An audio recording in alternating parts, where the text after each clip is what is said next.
Hey guys, tonight we are going to take a trip. A rather uncomfortable one, I must admit.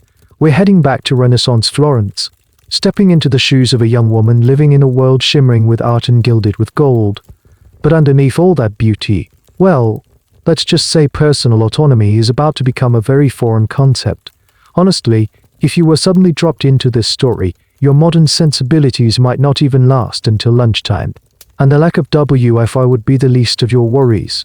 So before you get comfortable, take a moment to like the video and subscribe, but only if you genuinely enjoy what I do here. And while you are at it, drop me a comment and let me know what city you're listening from, and what time it is for you. I love seeing how far these stories travel. Now, dim the lights, maybe turn on a fan for that soft background hum, and let's ease into tonight's journey together. The first thing you notice is the light. It's a soft golden light, the kind that only seems to exist in Tuscany. It spills through the tall, shuttered window of your room, painting a warm rectangle on the cool terracotta floor. From here, on the second floor of your family's respectable palazzo, you can see the city waking up. The open sea and rooftops are a jumble of angles below, and in the distance, the magnificent dome of the Duomo pierces the morning sky, a testament to God's genius, and a whole lot of Florentine pride. You can hear the distant rhythmic clang of a blacksmith's hammer, the murmur of vendors setting up their stalls in the piazza, and the occasional chime of a church bell calling the faithful to morning prayer. It's a symphony you've known your entire life. You are here, not as a tourist with a camera, but as a daughter of this city. Your family is in the wool trade, not powerful enough to meddle in the city's cutthroat politics with the likes of the Medici, but wealthy enough to ensure your life is one of comfort. Your hands, for instance, are soft. They are not the calloused hands of a dyer's daughter or a washerwoman. They are the hands of a young lady, skilled in the delicate art of embroidery. Your world is largely confined to these stone walls, the sunny courtyard where you grow herbs, and the occasional, heavily chaperoned walk to mass. This is the life of a well-bred Florentine girl.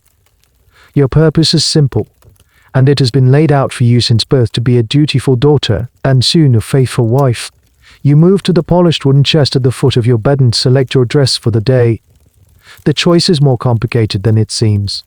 You have to be mindful of Florence's infamous some PTU laws, those strict regulations on what you can and cannot wear.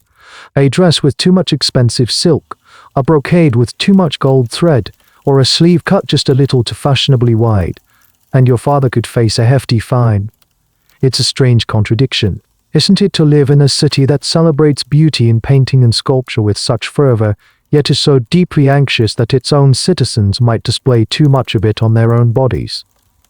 It's a constant reminder that even in your most personal choices, the eyes of the city are always upon you. You sit by the window, your embroidery hoop in your lap, the needle moving with practiced ease, but your eyes drift back to the street. You see a group of men, merchants by their dress, laughing loudly as they walk towards the Ponte Vecchio. You see a pair of city guards, their armor glinting, idly watching the flow of people. You see a woman, her face hidden by a veil, hurry into the shadows of an alleyway. Everyone is moving, going somewhere, their lives intersecting in the public square, however, feels like a still pool, calm, protected, but also stagnant. Sometimes in the quiet of the evening, the women in your family tell stories. They are hushed cautionary tales. Stories of unfaithful wives, of public shaming, or fortunes lost through scandal. And darker stories too. Fantastical, almost gruesome tales of jealous husbands from ages past, knights leaving for the great crusades who, it is whispered, would lock their wives away in cruel iron cages to ensure their fidelity. You and your cousins would shiver, half in disbelief. Your father included would dismiss these as nonsense, morbid fairy tales designed to frighten young women into obedience. And HES not entirely wrong. Historians to this day are still fiercely debating just how much of this is pure myth, a Gothic invention of later centuries, versus a sliver of a terrifying, forgotten reality. The idea seems too barbaric, too medieval for your world of Renaissance art and humanist thought. It's a relic of a darker time. But today, the Tuscan sun feels a little different. A little sharper. As it moves across the sky, it casts long, thin shadows from the window bars that look, For a fleeting moment, like the bars of a cage, a chill runs down your spine, a feeling you can't quite name. It's the feeling that this fragile piece, this predictable, sun-drenched rhythm of your life is about to be broken. The news arrives not with a thunderclap, but with the quiet closing of your father's study door. You are summoned. This, in itself, is unusual. Your father is a man of routine. His world is one of ledgers, contracts, and the complex arithmetic of trade. The study is his domain, a place smelling of ink, aging paper, and leather. You rarely enter unless it's for a formal purpose. As you step inside, you see him standing by his heavy oak desk, her hands clasped tightly in front of her expression unreadable but tense. The air is thick with unspoken importance. You perform a small curtsy, your eyes lowered. "Father, mother." "Sit, my child," your father says, his voice a little gruffer than usual. He doesn't look at you directly, but rather at a stack of documents on his desk, as if they hold the answers to a difficult equation. You take a seat on the stiff-backed chair opposite him, your silk dress rustling softly in the quiet room. This is it. You know what this is about. Every girl your age, in your station, knows this day will come. "I have received a proposal," he begins, finally lifting his gaze. "A very advantageous one. From the family of Signor Valenti." You nod. You know the name, of course. Everyone in the Florentine merchant class knows the Valenti family. They are newcomers, relatively speaking, their fortune made not in the traditional wool or silk trades, but in the more adventurous and far more lucrative business of importing spices and other exotic goods from the East. They are seen as ambitious, aggressive, and incredibly wealthy. Their name is often spoken with a mixture of envy and disdain by the older, more established families like your own. They are not old money, but they have a lot of money, and in Renaissance Florence, that is a language everyone understands. Marco Valenti, your father continues, picking up a piece of parchment. He is their eldest son. He has a reputation for being a shrewd and tireless businessman. He seeks a wife from a respectable, established family. A family like ours. He is not asking for your opinion. He is stating a fact. This is a transaction. A merger of assets. Your family provides the social legitimacy, the impeccable name, and the web of local connections that the Valenti family provides a massive infusion of capital that will secure your own family's fortunes for a generation. It's a classic arrangement. Historians have pored over countless documents, just like the one on your father's desk, tracing the intricate dance of marriage and money that defined this era. These unions weren't about love, they were strategic alliances, the bedrock of power and stability. Your mother finally speaks, her voice soft but firm. "He is a good match, my dear. He will provide for you. He will give you a fine home and beautiful children." She is trying to soothe you, to frame this as a desirable outcome. But her eyes betray a flicker of something else, sympathy. Perhaps, or maybe, it's just the memory of her and long ago meeting in a similar room. "He is much older than me," you state, the words leaving your mouth before you can stop them. It's not a protest, merely an observation. Marco Valenti must be in his late 30s at least. A man seasoned by long sea voyages and ruthless trade negotiations. A man who has seen a world far beyond your sheltered existence. Your father's face hardens slightly. Age brings stability and wealth. These are more important than a young man's fleeting charms. This is a serious matter, not a chapter from a book of poetry, and there it is. The chasm between your world and his. Your world is one of quiet contemplation, of unspoken feelings, of the subtle beauty in a line of Petrarch's poetry. His is a world of numbers, of profit and loss, of securing a legacy. The idea that your personal happiness might be a factor in this equation is to him a childish fantasy. He pushes a small, intricately carved wooden box across the desk towards you. "This is a gift from your future husband." You reach out and take it. It's heavy for its size, made of dark, polished wood and inlaid with mother of pearl. You can't help but notice a strange detail. One of the popular motifs for wedding chests at the time was a scene depicting a husband handing the keys of the household to his new wife, a symbol of her new authority and domain. This box, however, has no such scene. A cold, Uncharitable thought crosses your mind, and with it, a strange and specific piece of lore you once overheard from a cynical old tailor. Some of the most elaborate gifts were given by grooms who were either notoriously unfaithful or notoriously jealous. He claimed you could tell the measure of a man's guilt by the weight of the gold he bestowed upon his bride. It's a silly, bitter piece of gossip, of course, but it sticks in your mind. The wedding will be in a month's time, your father declares, standing up. The meeting is over. You are dismissed. You stand, curtsy again, and walk towards the door, the small, heavy box clutched in your hands. It feels cold against your skin. This box, this contract, this man you barely know they are your future. The life you have known, the still, sunlit pool of your existence, has just been shattered. You step out of the study and close the door behind you. And in the sudden silence of the hallway, you feel the weight of 1,000 unasked questions pressing down on you.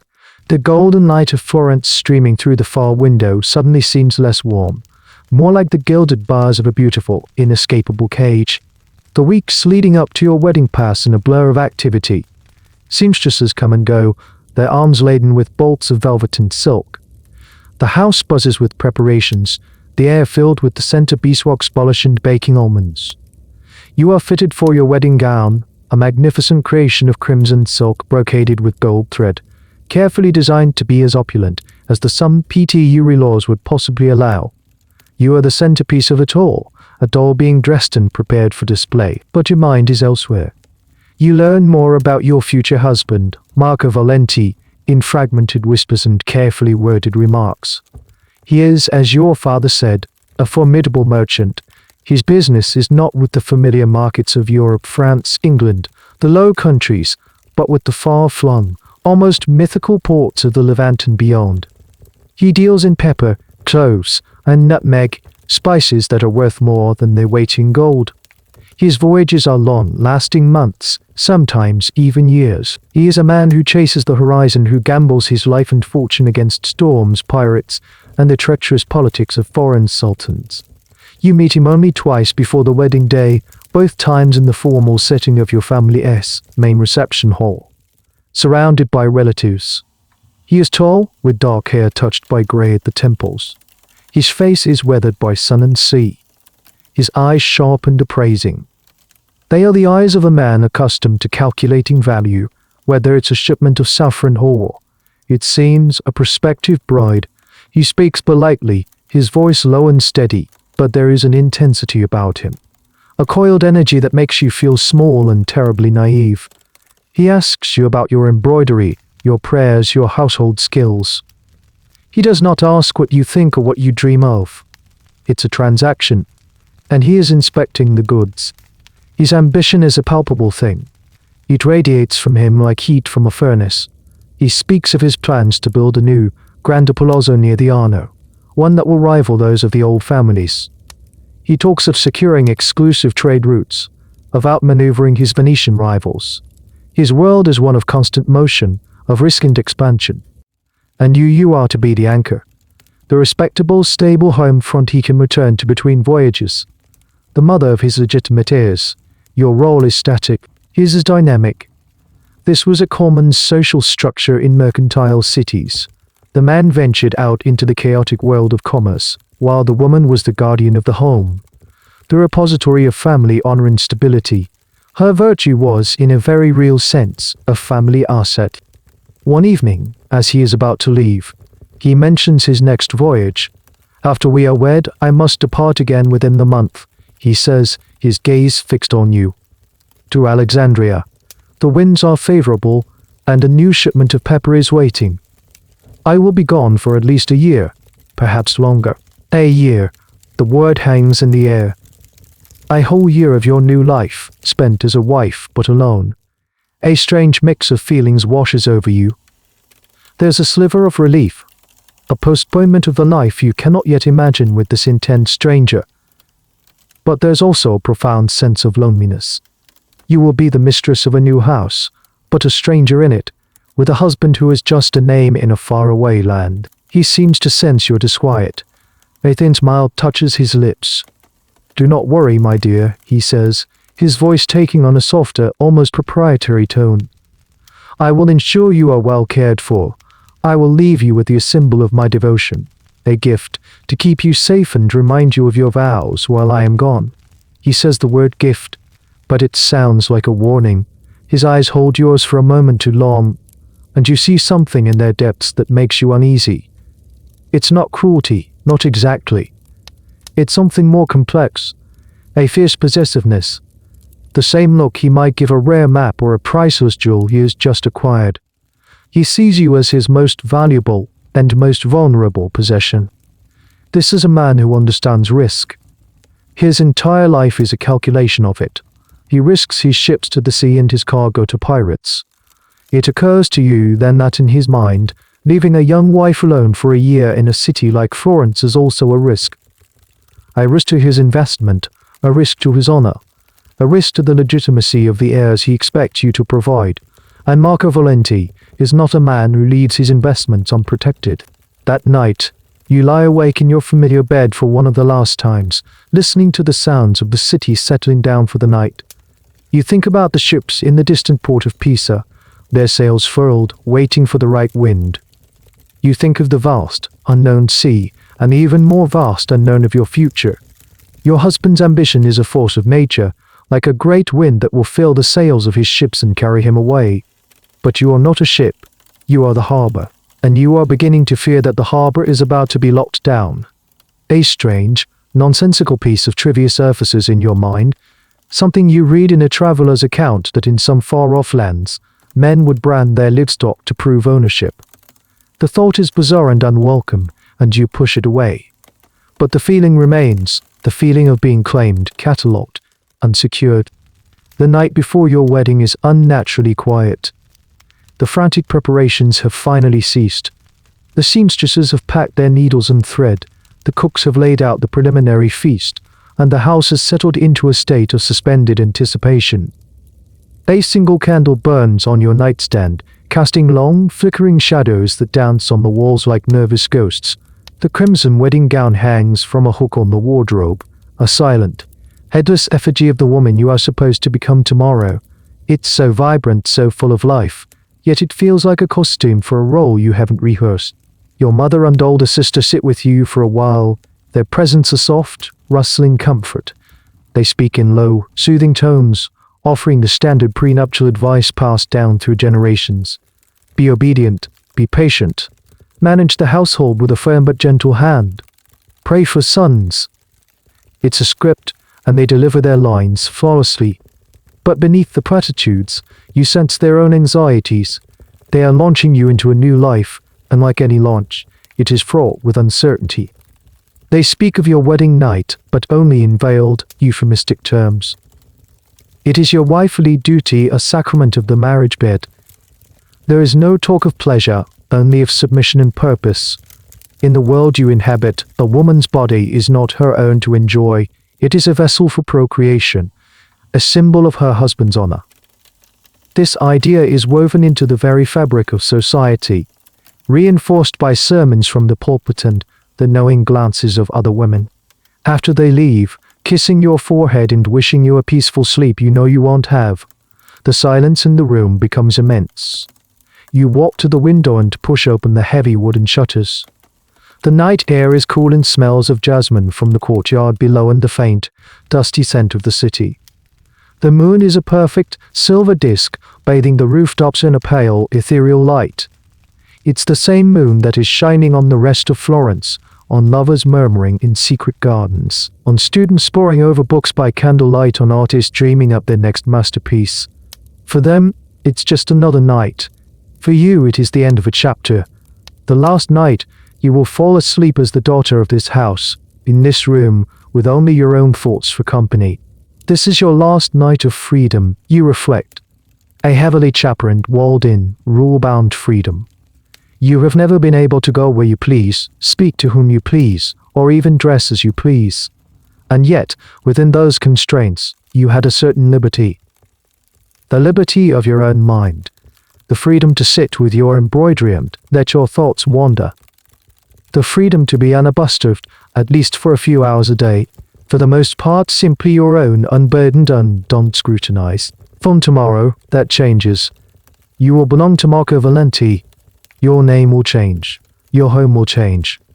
Your body will become his property, a territory he has claimed and will soon occupy.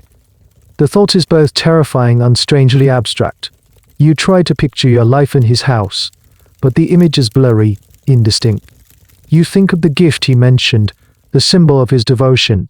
What could it be? A heavy gold crucifix to wear around your neck, a prayer book with a beautifully illuminated cover. Those are the typical gifts of a pious and wealthy husband. But something in his tone, in the intensity of his gaze, suggested something different, something more personal. A strange and rather morbid bit of local folklore comes to mind. It's a story the servants sometimes whisper about a jealous silk merchant from a generation ago. The story goes that whenever he traveled, he would make his wife wear a single glove on her left hand and would keep the other with him. Upon his return, he would inspect the glove for signs of wear, believing it could somehow tell him if she had been held by another man.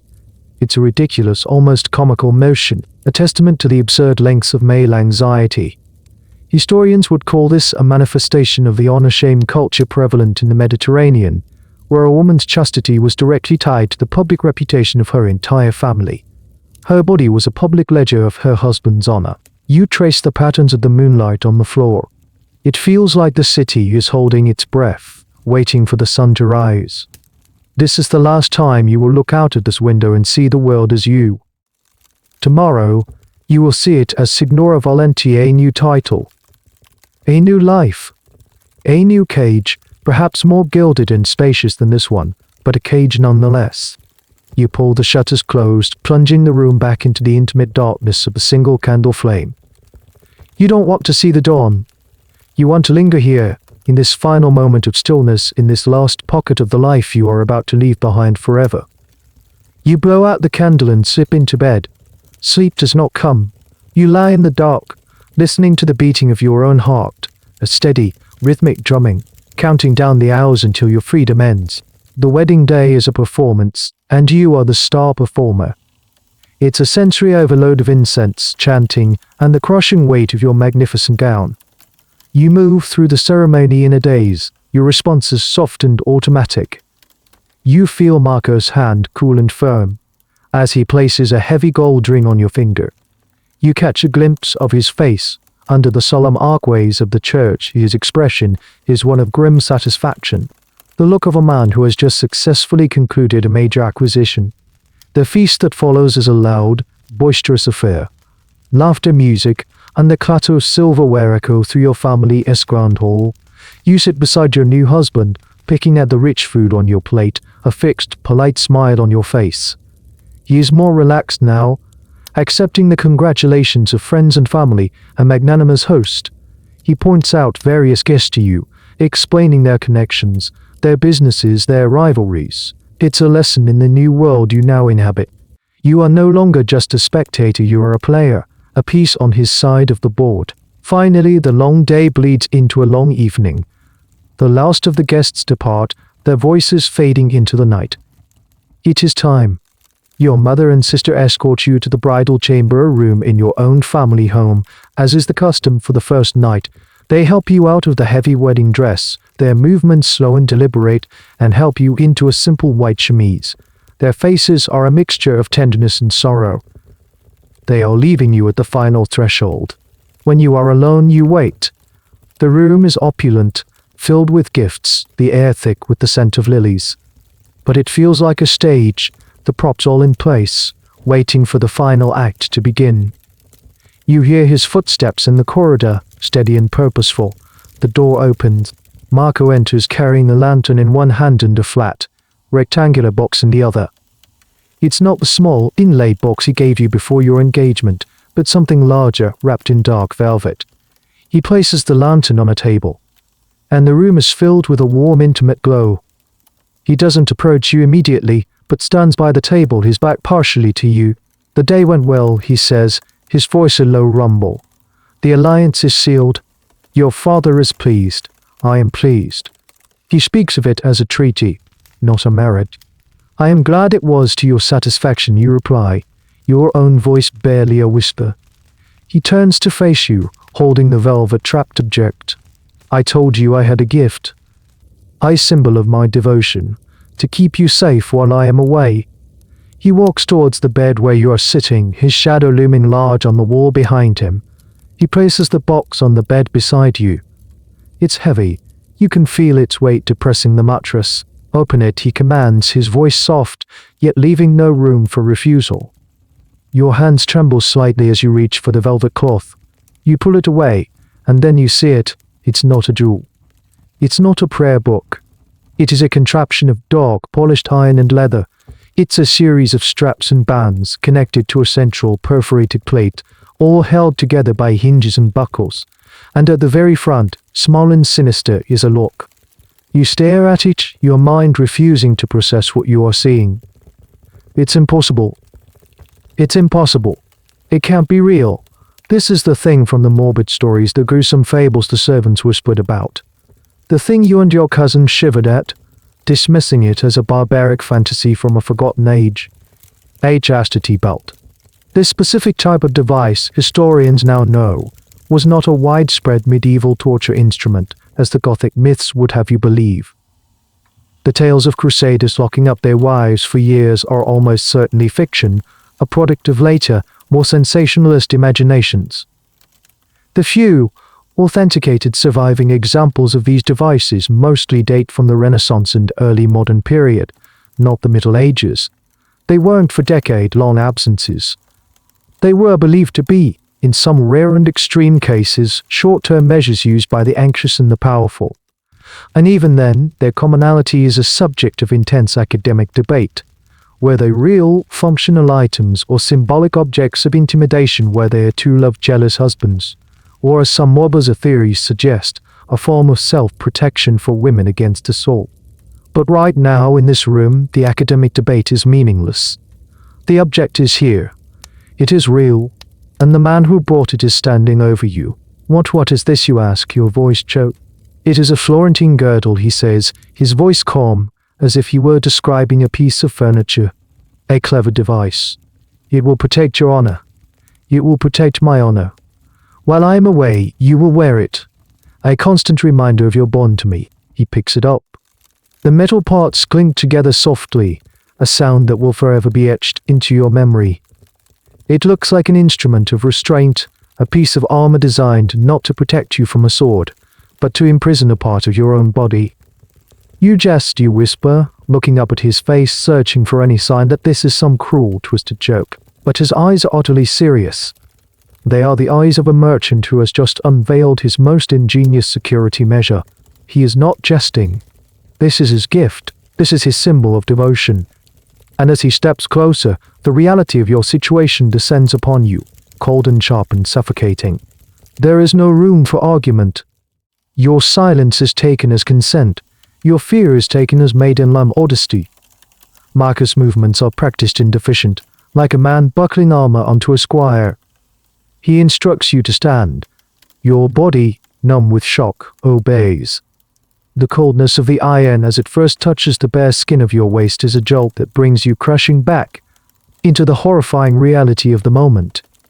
It's heavier than you imagined, a solid, unforgiving weight that settles on your hips. He works the leather straps, pulling them tight. The leather is stiff and new, creaking softly with each adjustment. One strap goes around your waist, the foundation of the device. Then another lower down, cradling your hips. The main part, the shield-like plate of perforated metal, is positioned at the front. It feels alien, a cold, hard barrier against the softest part of you.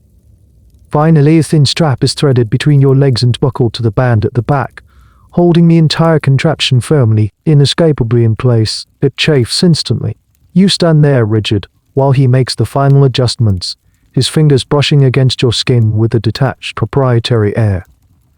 In his mind, this is an act of care, of prudence. He is securing his most prized possession.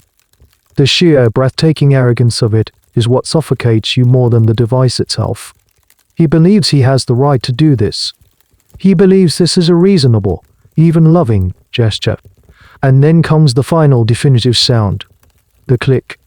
He produces a small, ornate key from a chain around his neck. It's a delicate-looking thing of brass, almost pretty, a stark contrast to the grim iron lock it's meant for. He inserts the key into the lock at the front of the device. He turns it.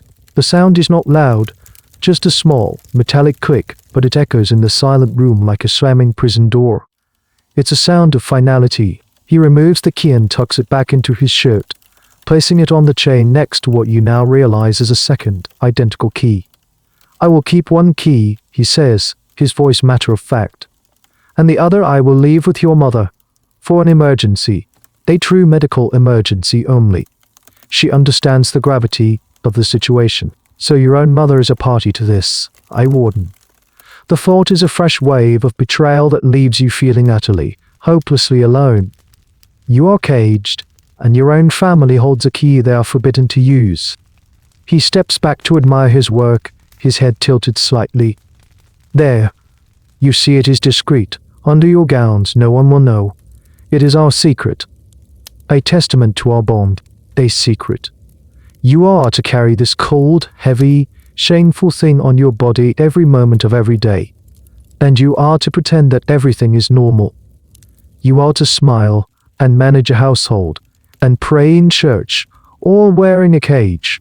The psychological weight of it, in that moment, feels even heavier than the physical one. You look down at yourself. The iron bands trace a dark, rigid outline against your white chemise. It looks brutal. An artifact from a nightmare. You feel a desperate, primal urge to tear it off, to scream, to fight. But you are paralyzed. The Renaissance woman, the dutiful daughter, the new wife is too deeply ingrained in you. You have been taught your entire life that a woman's power lies in her silence, her obedience, her submission. To fight back is to invite ruin, not just for yourself, but for your family. There is no one to appeal to. Your father sanctioned the marriage. Your husband is now your master. Your mother is his accomplice. You are trapped. This moment, the looking, is the conceptual core of the device's horror. While historians debate the prevalence and specific use of these belts, their symbolic power is undeniable. They represent the ultimate physical manifestation of male ownership over the female body. It's a concept that transcends a single historical artifact, speaking to a deep-seated anxiety about female autonomy and fidelity. It turns a human being into a lock-strong cot. A strange, trivial thought pops into your head, a memory from a lesson with your tutor. He was explaining the new marvels of engineering, the intricate workings of clocks and automata. He spoke of the beauty of a well-made machine, where every gear and lever has its purpose. In a twisted way, this feels like that. A machine. A human machine, designed for a single, brutal purpose: control. You are no longer just a person. You are a component in your husband's grand design. Now, he says, his voice softening as if the business is concluded and he can finally afford some tenderness. "Come to bed. You are my wife after all." The full, horrific implication of his words crashes down on you. The device is not just a cage. It's a cage with very specific, very cruel openings. The perforations in the metal plate, which he likely sees as a concession to hygiene, are a grotesque mockery of intimacy. He has not locked you away from himself. He has knocked you away for himself. He has ensured his exclusive access while denying it to all others. The key in his hand is not just a key to a lock, it's a key to a lock, it's a key to a lock, it's a key to your body. And he is the sole key holder. You move towards the bed, each step awkward and heavy. The iron cage moves with you, a cold, constant reminder of its presence. It chafes, it binds, it redefines the very way you move. As you lie down on the fine linen sheets, you feel the cold metal press against your back. You turn to your side, and it digs into your hip. There is no comfortable position. There is no escape. The click of the lock echoes in your mind. Over and over again. Click, you are locked. The morning light feels like an accusation. It streams into the room, illuminating the dust motes dancing in the air and throwing the stark reality of your situation into sharp relief. Marco is already gone, having risen before dawn to meet with his shipping agents. He left without a word, the space beside you in the bed cold. The only evidence of the night's horror is the unyielding weight around your hips and the phantom echo of that small, final clicks and the phantom echo of that small. Getting out of bed is your first lesson in this new, constricted life. It's a clumsy, awkward process. You have to move slowly, deliberately, thinking about each motion. The device doesn't just add weight, it restricts your range of movement in subtle, maddening ways. Bending at the waist is difficult. The iron plate at the front digs into your stomach if you lean too far forward. You have to learn to stoop by bending your knees, keeping your back straight, like an old woman with an aching spine. You stand in front of the tall, polished silver mirror that hangs on the wall, a wedding gift from your uncle. You look at your reflection, clad only in the simple chemise, and for the first time, you truly see the cage you are in. It's even uglier in the daylight. The iron is black and functional, devoid of any artistry except for the small, ornate lock. It bisects your body, a stark artificial equator separating the person you were from the prisoner you have become, a barbaric relic clashing with the Renaissance finery of the room. Your first challenge is dressing. Your maids will arrive soon, and you cannot let them see this. Marco called it our secret, a phrase that now seems sinister and mocking. The secrecy is part of the torment.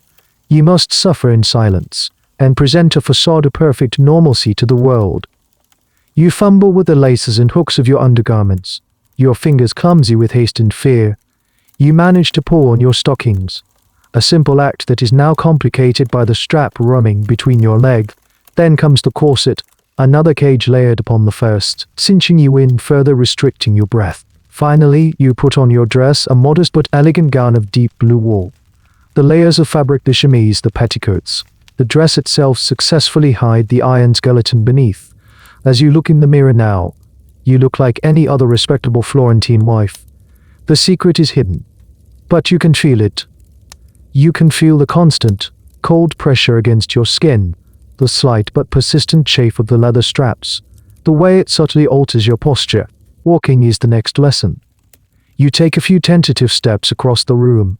The device sways with a slight, heavy momentum of its own. It forces you into a shorter, more deliberate stride. You can't twist your hips or turn quickly.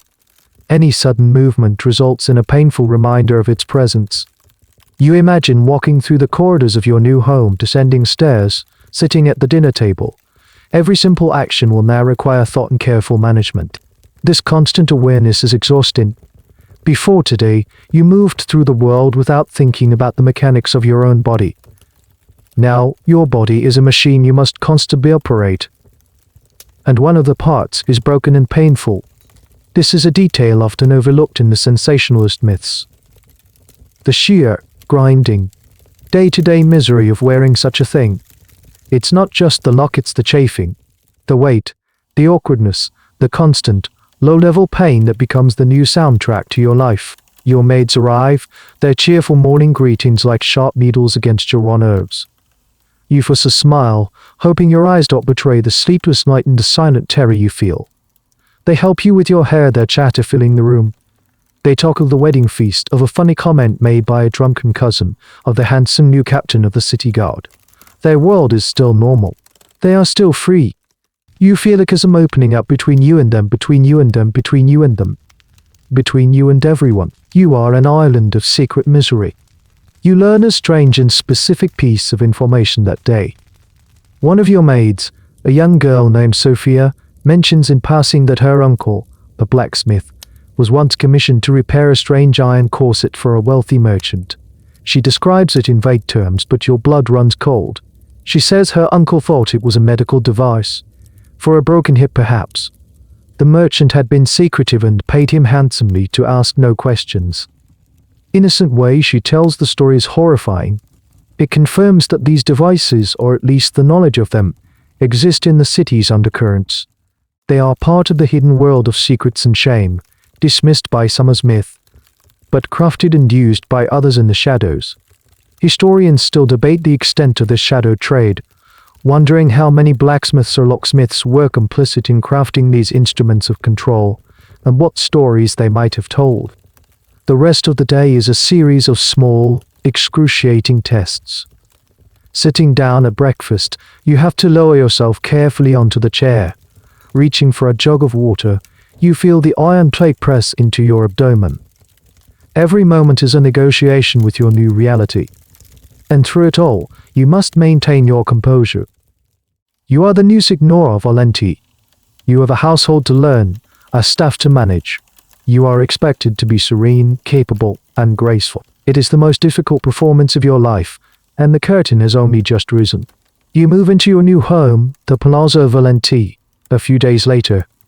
It is a grand, imposing building near the River Arno, larger and more ostentatiously decorated than your family's home.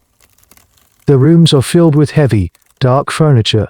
Walls are covered in expensive tapestries depicting heroic, violent scenes from classical mythology, and the floors are cold marble. It is a house built to impress, to project power and wealth. It does not feel like a home. It is now your fortress and your prison. Your life settles into a new, rigid routine. Marco is busy from dawn until late at night, preparing for his voyage. He is a whirlwind of focused energy, meeting with captains, financiers, and cartographers. You see him only at meals and late in the evening. His presence is a constant, low-level hum of anxiety in your life. You dread his return to the house each day, and you dread the night even more. The greatest challenge is the servants. Your new household is much larger than the one you grew up in. There is a major domo, a head cook, several maids, and stable hands. They are all strangers, their faces polite but observant. They're Marco's people. Their loyalty is to him, not to you. You are their new mistress, but you are also an unknown quantity, a curiosity to be watched and evaluated, and you must hide your secret from all of them. This requires a level of constant vigilance that is mentally and physically draining. You learn to master the art of illusion. You perfect the slow, deliberate walk, framing it a sign of noble grace and composure. You never bend to pick something up, you ask a maid to do it, reinforcing your new status as a high-born lady who does not perform such chores. You spend long hours in your chambers, claiming a need for private prayer or quiet contemplation, when in reality you are simply seeking refuge from the prying eyes and the sheer exhaustion of the performance. The maids who help you dress and undress are the biggest threat. You dismiss them before the final stage of disrobing in the evening, and wake early to be partially dressed before they arrive in the morning. You invent excuses, a sudden modesty, a desire for privacy befitting a married woman. They seem to accept it, but you see the flicker of confusion in their eyes. It's an unusual request. Noble women of your station are dressed and undressed like dolls, their bodies not entirely their own even in the most private moments. Your insistence on privacy is an anomaly, a small crack in the facade of normalcy you are so desperately trying to maintain. One of your personal maids, an older woman named Isabella who served Marco's mother, has particularly sharp eyes. You notice her gaze lingering on you sometimes. She notices how you always sit ramrod straight in your chair, how you flinch almost imperceptibly if someone brushes past you too quickly. You feel like a smuggler carrying forbidden goods, constantly terrified that a single misstep will give you away. The clothing itself becomes your greatest ally and your most intimate enemy. The fashion of the period is a godsend. The voluminous skirts, the layers of petticoats, the stiff bodices, they are perfect for concealing the iron cage. You are encased in a prison of fabric which hides the prison of steel. But the clothes also add to your misery. The weight of the heavy velvet and brocade gowns presses down on the device, increasing the pressure and the chafing. The layers become unbearable. The metal of the device grows warm against your skin. A constant, humid, suffocating presence. You learn a strange historical tidbit from a book of manners you read. It advises women to cultivate a serene and placid demeanor, as it reflects well on their husband's authority and the smooth running of the household. It speaks of the ideal wife as a comport in the storm of a man's public life. The irony is so bitter, it almost makes you want to laugh. You are projecting an image of serenity while living in a state of constant, secret torment. You are the comport, but the harbor is chained shut. The fear of discovery is a constant, metallic taste in your mouth. What would happen if they found out the shame, the humiliation? You imagine the whispers, the scandal. Would they think you deserved it? Would they see it as proof of some hidden flaw in your character? a sin so great that it required such a drastic measure in the deeply patriarchal society of Florence. The blame would almost certainly fall on you, the woman. The existence of the lock would imply the potential for a crime. As some legal historians argue, in many historical contexts, the instruments of control are often seen as justified by the perceived unruliness of the controlled. The fault is not with the jailer, but with the one deemed to need a jail. So you perfect your role. You become Signora Valenti, a woman of grace, piety, and untouchable reserve. Your aloofness is mistaken for dignity. Your pained slowness is interpreted as poise. You are a masterpiece of deception, a walking, breathing work of art titled The Perfect Wife, and underneath the paint in the canvas you are screaming. The days turn into a week, then two. Marcos' departure looms, but as the initial shock and terror recede, they are replaced by a more insidious, more practical, and far more disgusting problem: hygiene. Or rather, the complete and utter lack of it. Marco, in his terrifyingly practical mind, probably thought the perforations in the iron plate were a clever solution. A few small holes to allow for what are the most basic of bodily functions. He was a man who spent months on cramped, filthy ships. His concept of cleanliness was likely rudimentary at best, especially when compared to the standards of a wealthy Florentine household. For him, the device was a masterpiece of security engineering. For you, it is rapidly becoming a personal swap. The simple act of relieving yourself becomes a nightmare of logistics and humiliation. You have to be incredibly careful positioning yourself just so, hoping to avoid soiling the device, the leather straps, and your own skin. It is an impossible task. The small, patterned holes are wholly inadequate. The area is never truly clean. You are trapped in a state of perpetual uncleanliness, a feeling that eats away at your sense of self, your dignity, and your humanity. Bathing, one of the few simple pleasures you used to enjoy, is now a source of deep anxiety. You cannot, of course, remove the device. So you do your best, using sponges and cloths, trying to work water and soap into the impossible to reach spaces between metal, leather, and your skin. The leather straps, constantly damp, begin to stiffen and smell. The iron, despite its dark coating, shows the first faint, terrifying specks of rust in the joint. You are acutely aware of your own odor. You, who were raised to smell of lavender water and fine soap, now live in constant fear that you carry a faint, foul smell of decay. You douse yourself in expensive perfumes, layering the scent of rose and jasmine over the scent of your own confinement. You insist that the maids change the linens on your bed every single day, a demand they find extravagant and strange. You burn scented oils in your chambers constantly, a desperate attempt to mask the truth. This aspect of the chastity belt is something the romantic, Gothic myths almost never touch upon. They focus on the drama of the lock and key, the jealousy, the betrayal. They conveniently ignore the horrificously mundane reality of what it would mean to have a piece of unremovable, hard-to-clean metal and leather locked around the most sensitive part of your body. The risk of infection, sores, and disease would have been immense. It turns the symbol of fidelity into an instrument of slow, subtle torture.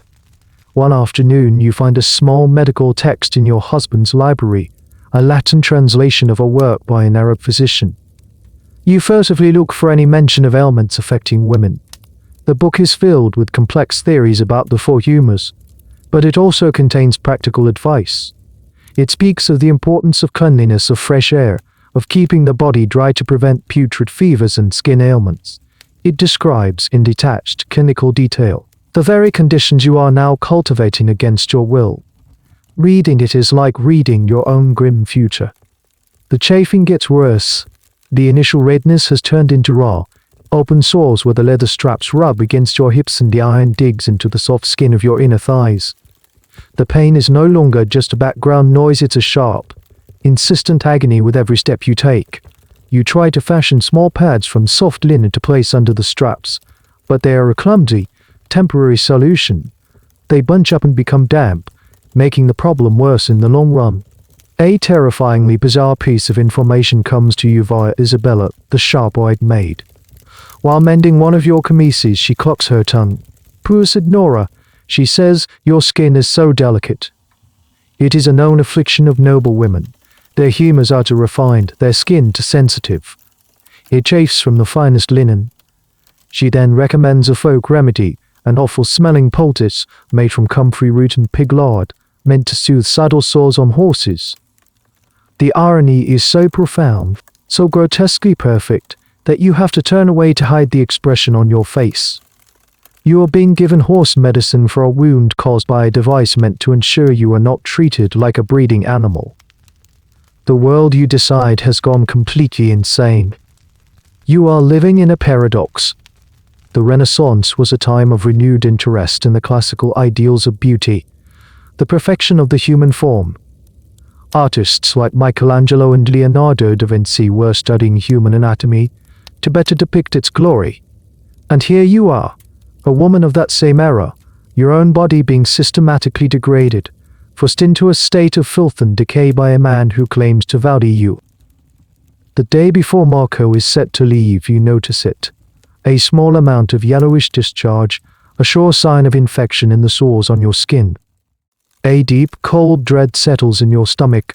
It's no longer just about pain and humiliation. It's about survival. The putrid fevers the medical book described are not an abstract concept anymore.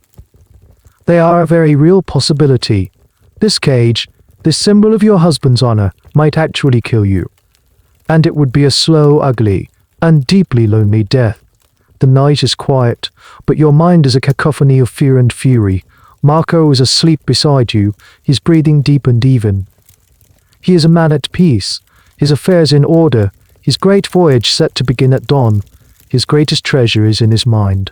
Secured, you lie perfectly still, staring into the darkness, and you find yourself thinking not of your husband, but of an anonymous man in a hot, noisy workshop. The blacksmith. Who is the man who makes such a thing? You picture him in your mind. A smithy. Somewhere in the labyrinthine back alleys of Florence. The air is thick with the smell of coal smoke and hot metal. The rhythmic clank-clang of his hammer on the anvil is the heartbeat of his world. He is a strong man, his arms and chest corded with muscle from a lifetime of labor. His face is perpetually smudged with soot, his hands calloused and blackened. He is a craftsman, a master of his trade. He can forge a delicate iron gate with scrolling leaves and flowers, a sturdy, perfectly balanced sword, or a simple, strong set of horseshoes. His skill is in shaping unyielding iron into whatever form his client desires.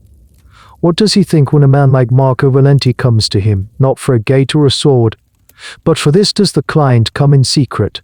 After dark does he bring a drawing, a sketch on a piece of parchment, or does he describe it in low, hushed tones? You imagine the conversation, the negotiation. I need a device, my girdle of iron and leather.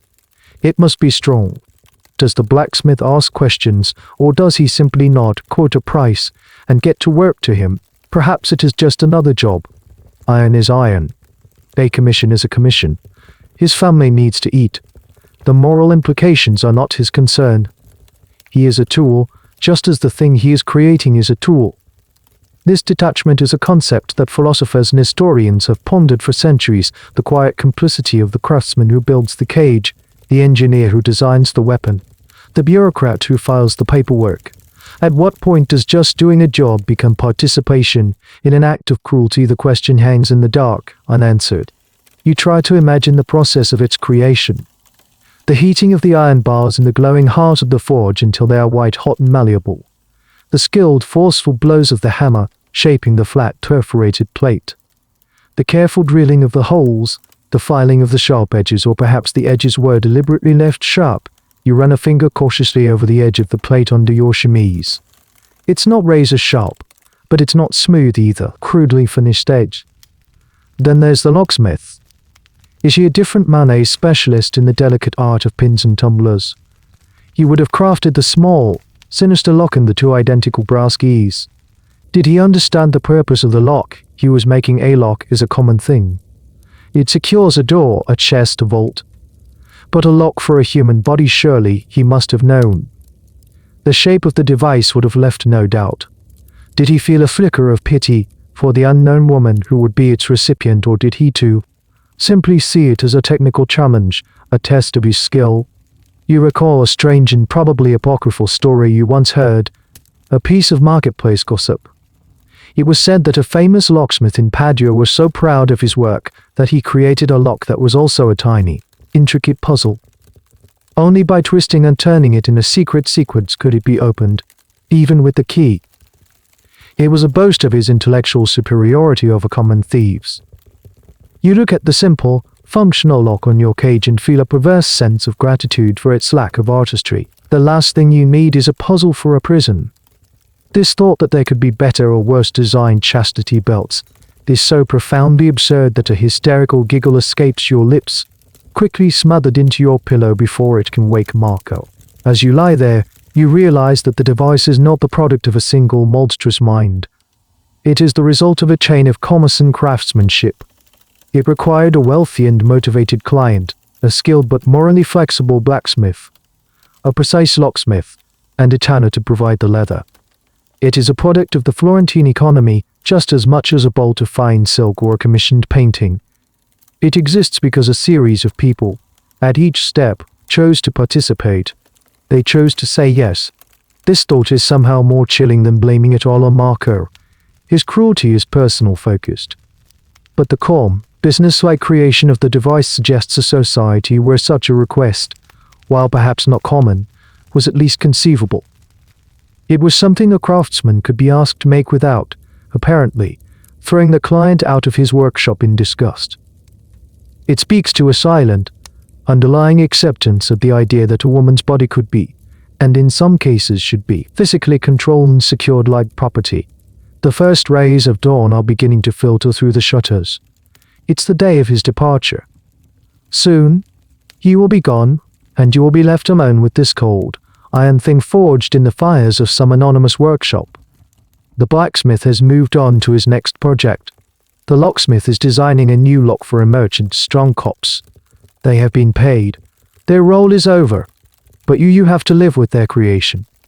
Every single day, you are the final link in the chain, the living, breathing, suffering vessel for their handiwork. Marco's departure is a formal public affair.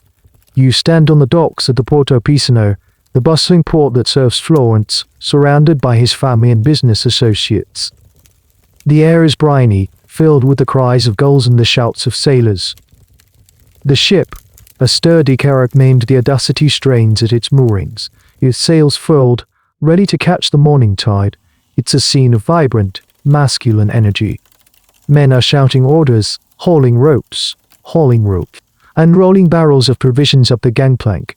It's a world of action, of departure, of purpose. You are dressed in your finest clothes, a passive, beautiful figurehead standing beside the man of the hour. You play your part perfectly. You smile demurely, you accept the deferential greetings of his partners, you look upon your husband with what you hope appears to be wifely pride and sadness. Inside, you are a roiling sea of contradictory emotions. A desperate, soaring hope at the prospect of his absence, and a cold, leaden dread of being left alone with his gift. He kisses you goodbye on the forehead. It is a public, passionate gesture. "Be well, my dear," he says, his voice loud enough for those nearby to hear. "Pray for my safe return, and remember your vows." His eyes hold yours for a moment, and in them you see a clear, final warning. The message is unmistakable: I have left you secured. Do not disappoint me. Then he is gone, striding up the gangplank with the confident gait of a man who is master of his own destiny. You watch as he gives a final wave from the deck, then turns his attention to his ship. You watch until the vessel is expertly maneuvered out of the harbor, until its sails catch the wind and it begins to shrink into a speck on the vast, glittering expanse of the Mediterranean. And then, for the first time in weeks, you can breathe. The air feels lighter. The sun feels warmer. The journey back to Florence is quiet. His family members make polite conversation, but the energy of the day has dissipated. Once back within the stone walls of the Palazzo Valenti, a new kind of silence descends. It's not the tense silence of Marco's presence, but a vast, empty silence. The fortress is now yours to command. You are the mistress of the house. You are also its sole shackled prisoner. In the weeks that follow, you venture out more, always properly chaperoned, of course. You attend mass, you visit your family, you walk in the manicured gardens of the city's elite. You need to be seen, to maintain the fiction of a normal life. It is during one of these outings, while browsing for silk threads in the bustling Mercato Nuovo, that you overhear a conversation that makes your blood run cold. A group of merchants, friends of your father, are standing nearby, discussing the latest news from Venice. Their talk is loud and boastful. One of them, a stout man with a booming laugh, is telling a story. And so he bellows, young Giovanni, mad with jealousy over that pretty wife of his, decides he will go on crusade to the Holy Land, and before he leaves he goes to a smith and has one of those old girdles of fidelity made, just like in the ancient stories. His companions chuckle. The ones the old knights used. Another one asks, a smirk on his face, "I thought those were just fables to scare children." "Ah, but that's the jest." The first man roars. He actually did it. Locked her up tight before he sailed away. Can you imagine the absurdity? You stand frozen, pretending to be engrossed in a bolt of blue silk, but your ears are straining to catch every word. This is it. The myth. The one you'd heard as a child. The one historians now largely agree is a fabrication. The popular story of the Crusader knight locking up his wife for years is almost certainly a myth, a piece of folklore that likely gained popularity centuries after the Crusades themselves. It became a powerful symbol, a shorthand for extreme jealousy, but its historical accuracy is highly doubtful. The logistics of wearing such a device for years on end, in the far less hygienic conditions of the High Middle Ages, would have been a death sentence. So what happened? One of the men asks. The storyteller lowers his voice conspiratorially. Well, the joke is on Giovanni. The ship carrying him and his noble ambitions sank in a storm off the coast of Crete. H.E.S. gone. And his wife Chess still in Florence, still locked up, and the only key is at the bottom of the sea. A wave of shocked silence passes over the group, followed by a few nervous chuckles. The story is presented as a darkly comedic tale, a fool getting his just deserts. But to you, it is a horror story. You feel a wave of nausea, your hand clutching the silk so tightly your knuckles turn white.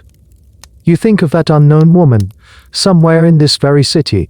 Is she real? Is the merchant just spinning a good yarn? The line between gossip, legend, and reality is hopelessly blurred.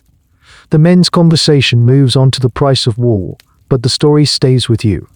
It highlights a crucial aspect of your own predicament. The key, your own freedom, your very health, is dependent on a small piece of brass. One key is around the neck of a man on a perilous sea voyage. The other is in the possession of your mother, who has been sworn to secrecy and inaction. What if Marco's ship sinks? What if he loses the key? What if he dies of a fever in some foreign port? You would be left in this cage forever, a prisoner of a dead man's jealousy. You hurry back home, the silk's forgotten. The sunlit piazza suddenly feels threatening, the laughter of the crowd mocking. The story about the foolish crusader has stripped away your last shred of hope. You had been counting the days until Marco's return as the end of your sentence. But the story introduces a new, terrifying possibility that there might be no end. Your sentence might not be for 1 year. The Florentine autumn arrives, painting the cypress trees in shades of golden rust. The air grows crisp, a welcome relief from the sweltering heat of the summer, but the change in season brings no relief to you. In fact, it brings a new and more intimate form of misery.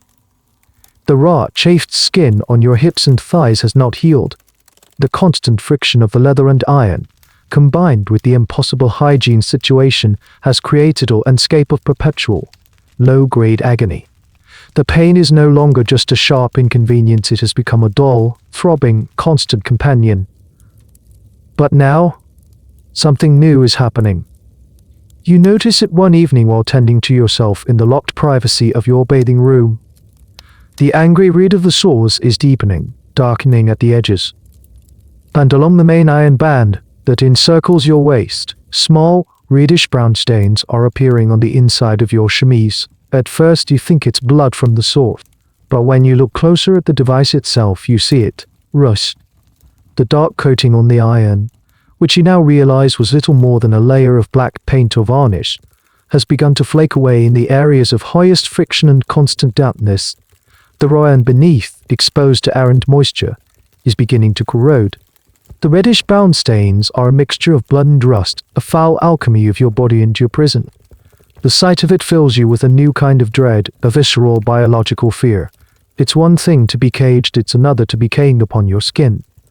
The idea of rust, of corrosion entering your open wounds is terrifying. You know nothing of modern germ theory, of tetanus or blood poisoning, but a deep, instinctual part of you understands that filth and decay are the enemies of health. The physicians of your time spoke of corrupt humors and miasma as bad airs that cause disease. You are wearing a personal, localized source of corruption. You begin to scrub at the rust spots desperately during your secret bathing rituals, using a harsh brush and strong lye soap. But it's a futile effort. You might remove the surface layer of corrosion, but you are also scrubbing away what's left of the protective coating, exposing more rye into the damp air. The rust always returns, sometimes even worse than before. The sores are changing too. They are no longer just patches of skin. They are becoming deeper, angrier, with a hard, calloused edge. Your body, in its desperate attempt to protect itself, is building up thickened layers of skin, creating permanent ridges and calluses where the cage robs the most. You are being scarred, reshaped by the device. Long after the lock is opened, if it is ever opened, your skin will bear the permanent map of its geography. These marks are a brand, a silent, hidden testament to your ordeal. This physical degradation is a key element that the sanitized myths ignore. The romantic image of a noble lady patiently awaiting her knight's return in a silver chastity belt falls apart when confronted with the reality of rust, pus, and permanently scarred skin. It's a grotesque detail, but a crucial one. The belt was just a symbol, it was an active agent of physical harm. A strange and morbid piece of knowledge floats up from your memory. You remember your father's master weaver once complaining about a batch of thread that had been dyed with a cheap, inferior mordant. The dye had bled and rotted the fabric from the inside out. He had called it a secret sickness in the cloth. The phrase comes back to you now. You have a secret sickness. Not in the cloth but in the iron. A sickness that is slowly, inexorably, consuming both the cage and the person inside it. You start to have nightmares, not of Marco or of being discovered, but of the rust itself. You dream that it's a living thing, a creeping, reddish moss that is growing from the iron onto your skin, spreading up your torso, covering your face. You wake up in a cold sweat, your hands flying to your waist, feeling the cold, hard reality of the iron bands beneath your nightgown. The pain and the worry begin to wear you down. You lose weight. Dark circles appear under your eyes. Isabella, the sharp-eyed maid, notices. "You are too pale, Signora," she says one morning, her voice laced with what sounds like genuine concern. "The city air does not agree with you. You must eat more, perhaps a broth made with pigeon's blood, to strengthen you." You thank her and promise to try, knowing that no amount of pigeon's blood broth can cure the real ailment. The sickness is not in your blood, it's strapped to your body. You feel a growing sense of detachment, as if you are watching your own life from a great distance. You are the signora of a great house, a figure of respect and envy in Florentine society, but you are also a medical specimen in a horrifying, private experiment. The world sees the serene portrait. Only you can feel the canvas rotting from behind. The infection, when it finally takes hold, does not arrive with a dramatic, sudden collapse. It creeps in like a thief in the night. It begins with a deeper, more insistent throbbing in the sores on your right hip, the spot where the main buckle of the leather strap digs in the most. The area becomes swollen, hot to the touch, and the angry red skin darkens to a bruised purple. A thin, foul-smelling liquid begins to seep from it, staining your chemise with more than just rust and blood. Within a day, the chills begin. One moment you are sitting by the fire in your chambers, feeling its warmth. The next, you are seized by a violent, uncontrollable shivering that rattles your teeth and makes your entire body ache. You wrap yourself in heavy wool blankets, but the cold seems to be radiating from the inside out, a deep cellular cold that no fire can touch. Then come the waves of fever. The chills recede, replaced by a suffocating dry heat. Your skin becomes flushed and hot, your mind foggy and confused.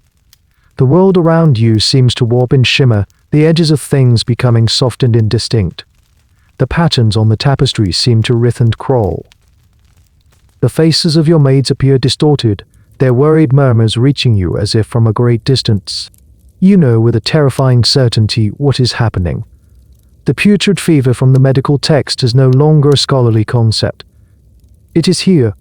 The poison from the infected sores, the corruption you feared, has entered your bloodstream and is now waging war on your body. In modern terms, you have sepsis, a life-threatening condition. In your time, it is a death sentence more often than not. You take to your bed too weak to stand. The household is thrown into a state of quiet panic. Isabella, your maid, takes charge, her usual sharpness softened by genuine alarm. She places cool, damp cloths on your forehead and tries to spoon broth and watered wine between your cracked lips. She speaks in low, soothing tones, but you see the fear in her eyes. The fever brings with it vivid, terrifying hallucinations. You are trapped not in a bed, but in the blacksmith's forge, the flames licking at your skin.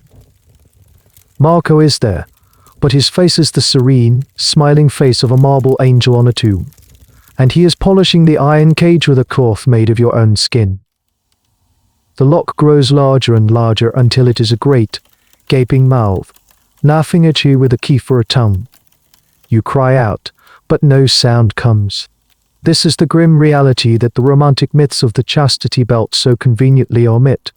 The device was not just a tool of psychological control, it was a potential instrument of death. In an age before antibiotics, any deep, untreatable wound was a gateway to deadly infection.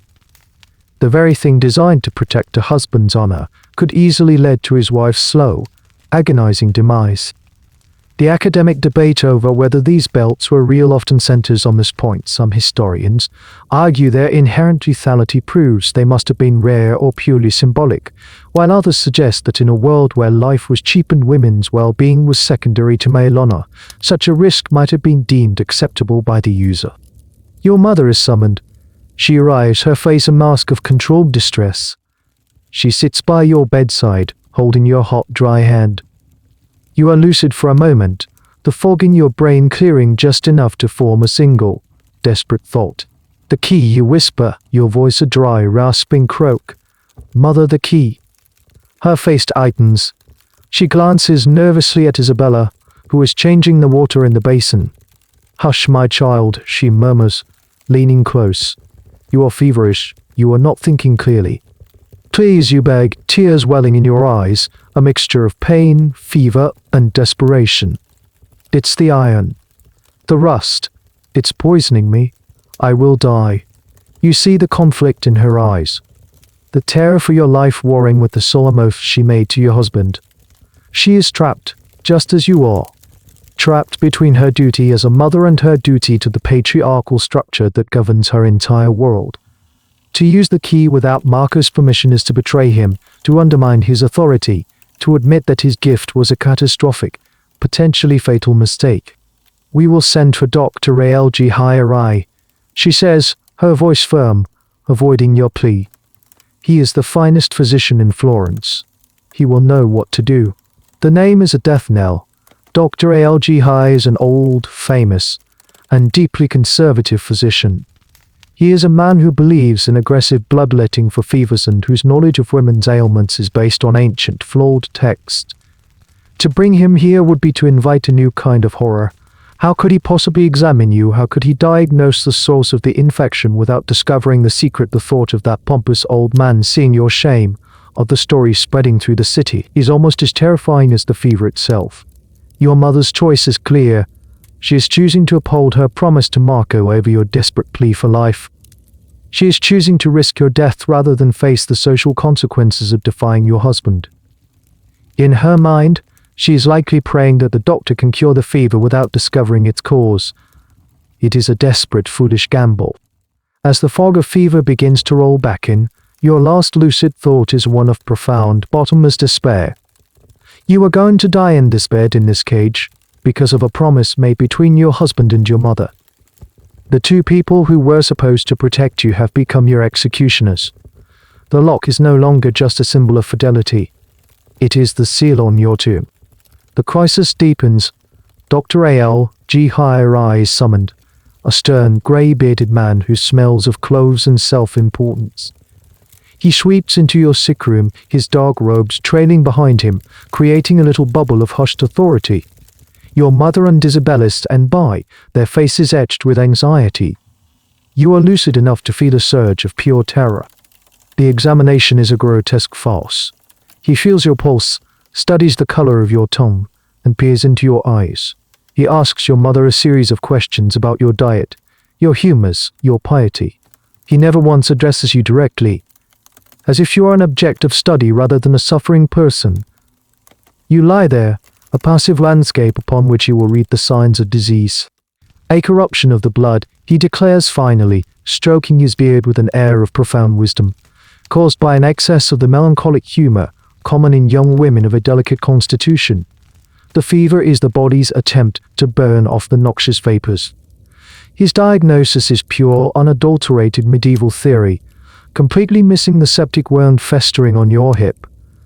He prescribes the standard, brutal treatments of the day: aggressive bloodletting to release the bad humors and a foul-tasting purgative to cleanse the bowels. In his world, a respectable married woman's body is a private territory, not to be viewed by a man, even a physician, unless absolutely necessary.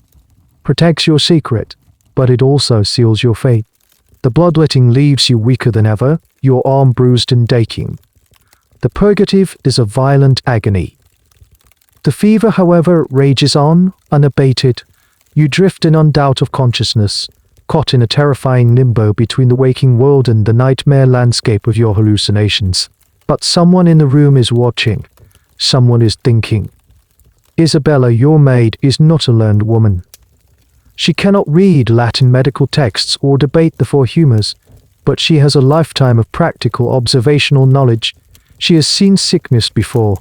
She has seen infected wounds on soldiers, on farm animals, on children who have fallen and cut themselves. And she has seen people die from them. She is the one who changes your linens, stained with sweat and the weeping from your sores. She is the one who smells the foul odor of infection that even the strongest perfumes can no longer mask. And she is the one who notices the subtle, telltale signs that the great Dr. A.L.G. Hira has missed. She sees the rigid way you lie in bed, never on your right side. She sees how you flinch in agony if her hand accidentally brushes against your hip. Ugly stains on your chemise that are not just from fever sweat. Her suspicion, which began as a vague sense of your strangeness, now crystallizes into a horrifying, concrete idea. The rumors you overheard in the marketplace, the girdles of fidelity, are not just tales for merchants to laugh at. She has heard those stories too. Whispers among the servants, a dark folklore of the city's wealthy elite. She connects the dots, the strange, secretive new master who left on a long voyage, the young, beautiful wife left behind, your odd, pain movement, your insistence on privacy, and now a mysterious, intractable fever centered on a hidden part of your body. One afternoon, while your mother has gone to the chapel to pray, Isabella is alone with you.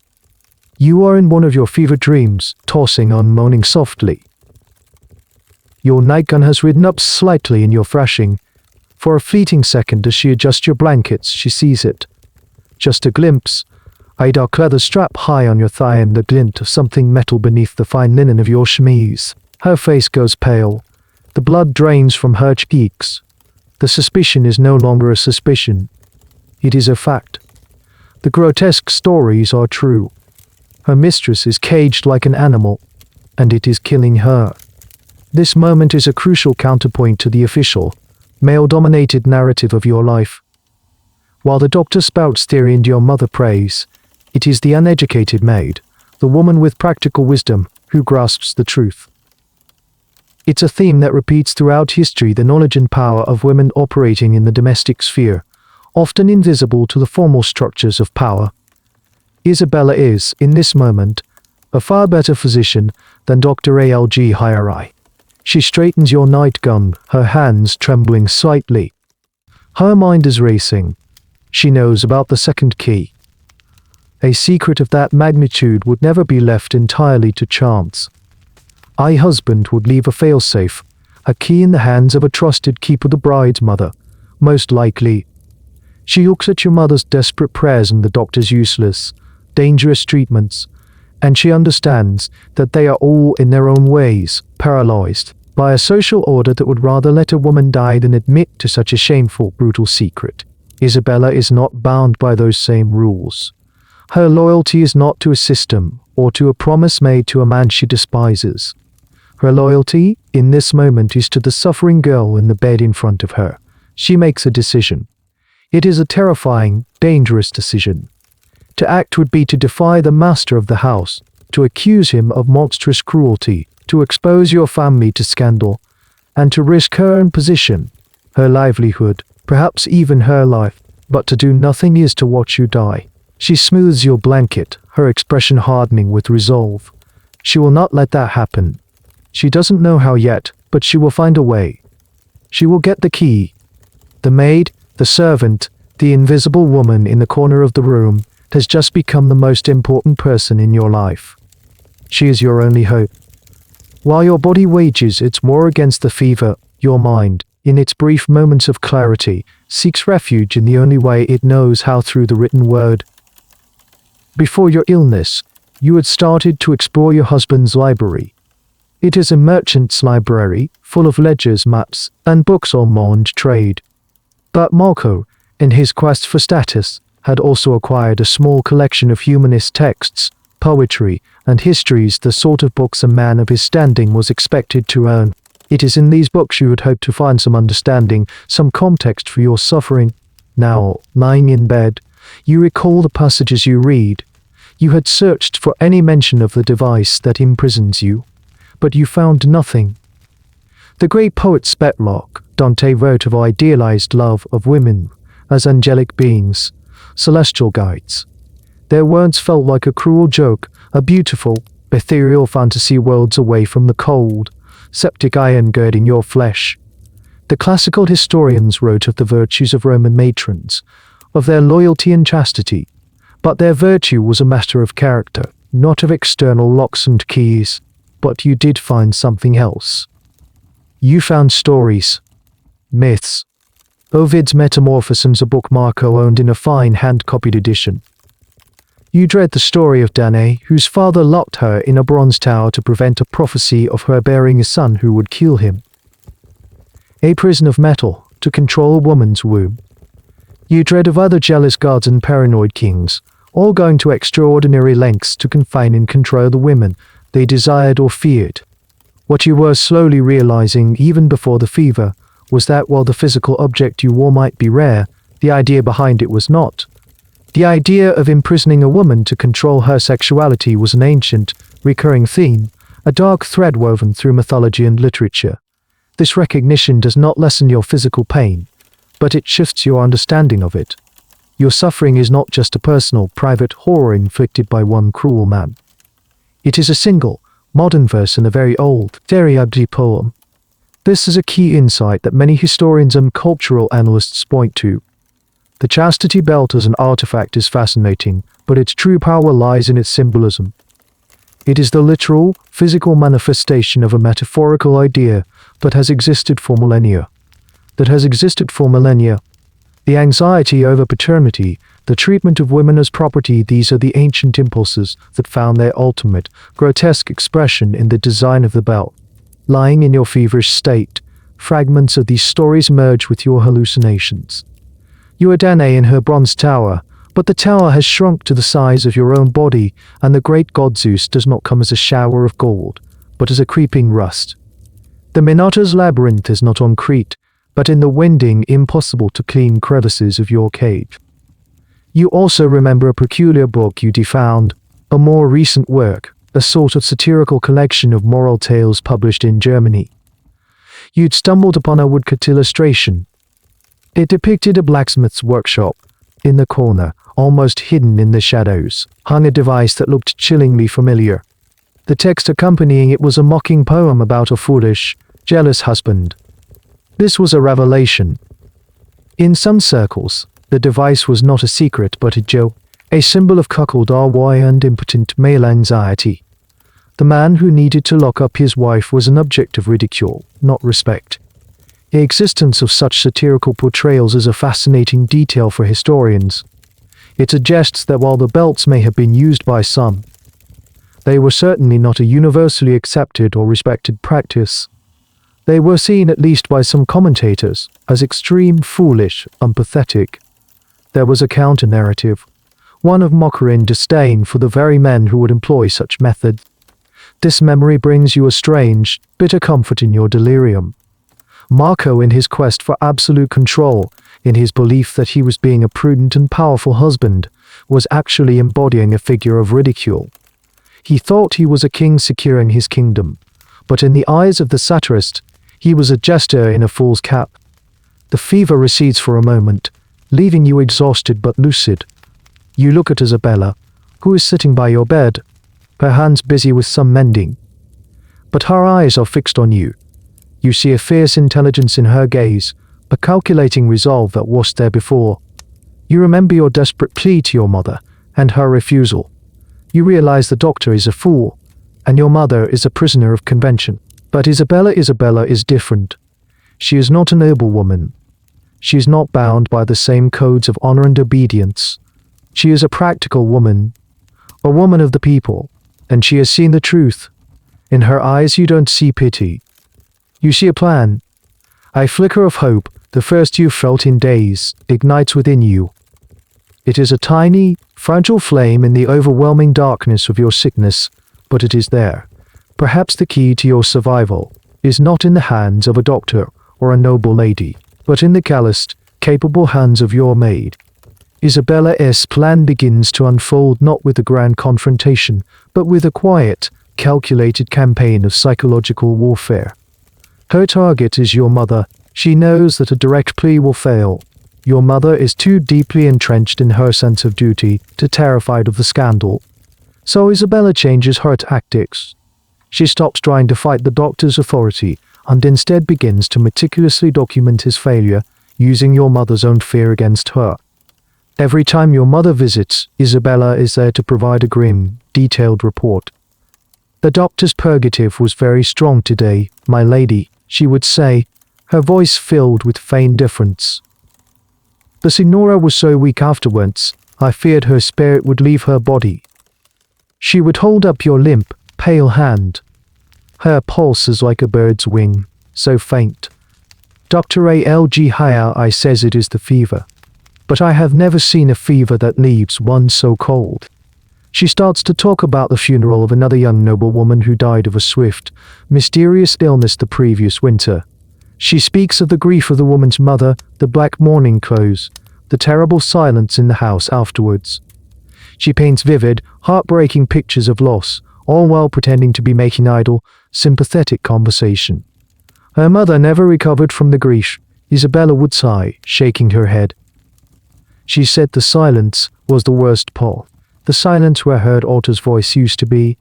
Each word is a carefully aimed dart, designed to pierce the armor of your mother's conventionality and strike the terrified parent beneath. Isabella is playing a dangerous game. If your mother realizes she is being manipulated, Isabella could be dismissed or worse, but she is counting on a mother's love being, in the end, a more powerful force than a mother's fear. Meanwhile, you are a passive observer, a pawn in this desperate battle of wills. You are too weak to do anything but watch and hope. In the long hours when you are alone with Isabella, she speaks to you in a different tone. We will get it off you, she whispers, her voice a fierce, low promise as she sponges your face with cool water. We just need the key. She will break. Her resolve gives you a sliver of strength. The hope is no longer just a flicker, it's a small, steady flame that you cling to in the terrifying darkness of the fever. The thought of freedom, of the lock being opened, becomes a powerful mantra in your mind. And then you begin to imagine a different path. What if your mother doesn't break? What if Marco never returns? Is there another way? Your mind, sharpened by desperation, begins to work like a prisoner's, plotting an impossible escape. You think of the blacksmith who made the cage. Could he be persuaded to unmake it? Could he be bribed? Then you think of the key itself. It's just a piece of brass. A small, mechanical object. Surely it can be copied. The idea takes root, a wild, dangerous seed of a plan. You imagine somehow getting a wax impression of the lock. You remember seeing merchants use wax tablets for quick notes. Could you press a piece of soft wax into the keyhole, getting a perfect mold of its intricate shape? And who would you take it to? Not a master locksmith in a grand shop, but perhaps a grittier, more discreet artisan. A back-alley metalworker, the kind of man who repairs broken tools for a few coins and asks no questions.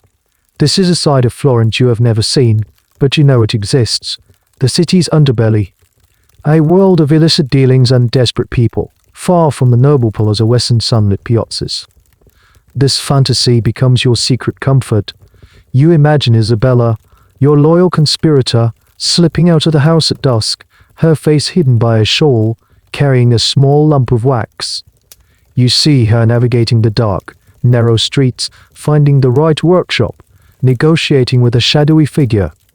The thought is both thrilling and terrifying.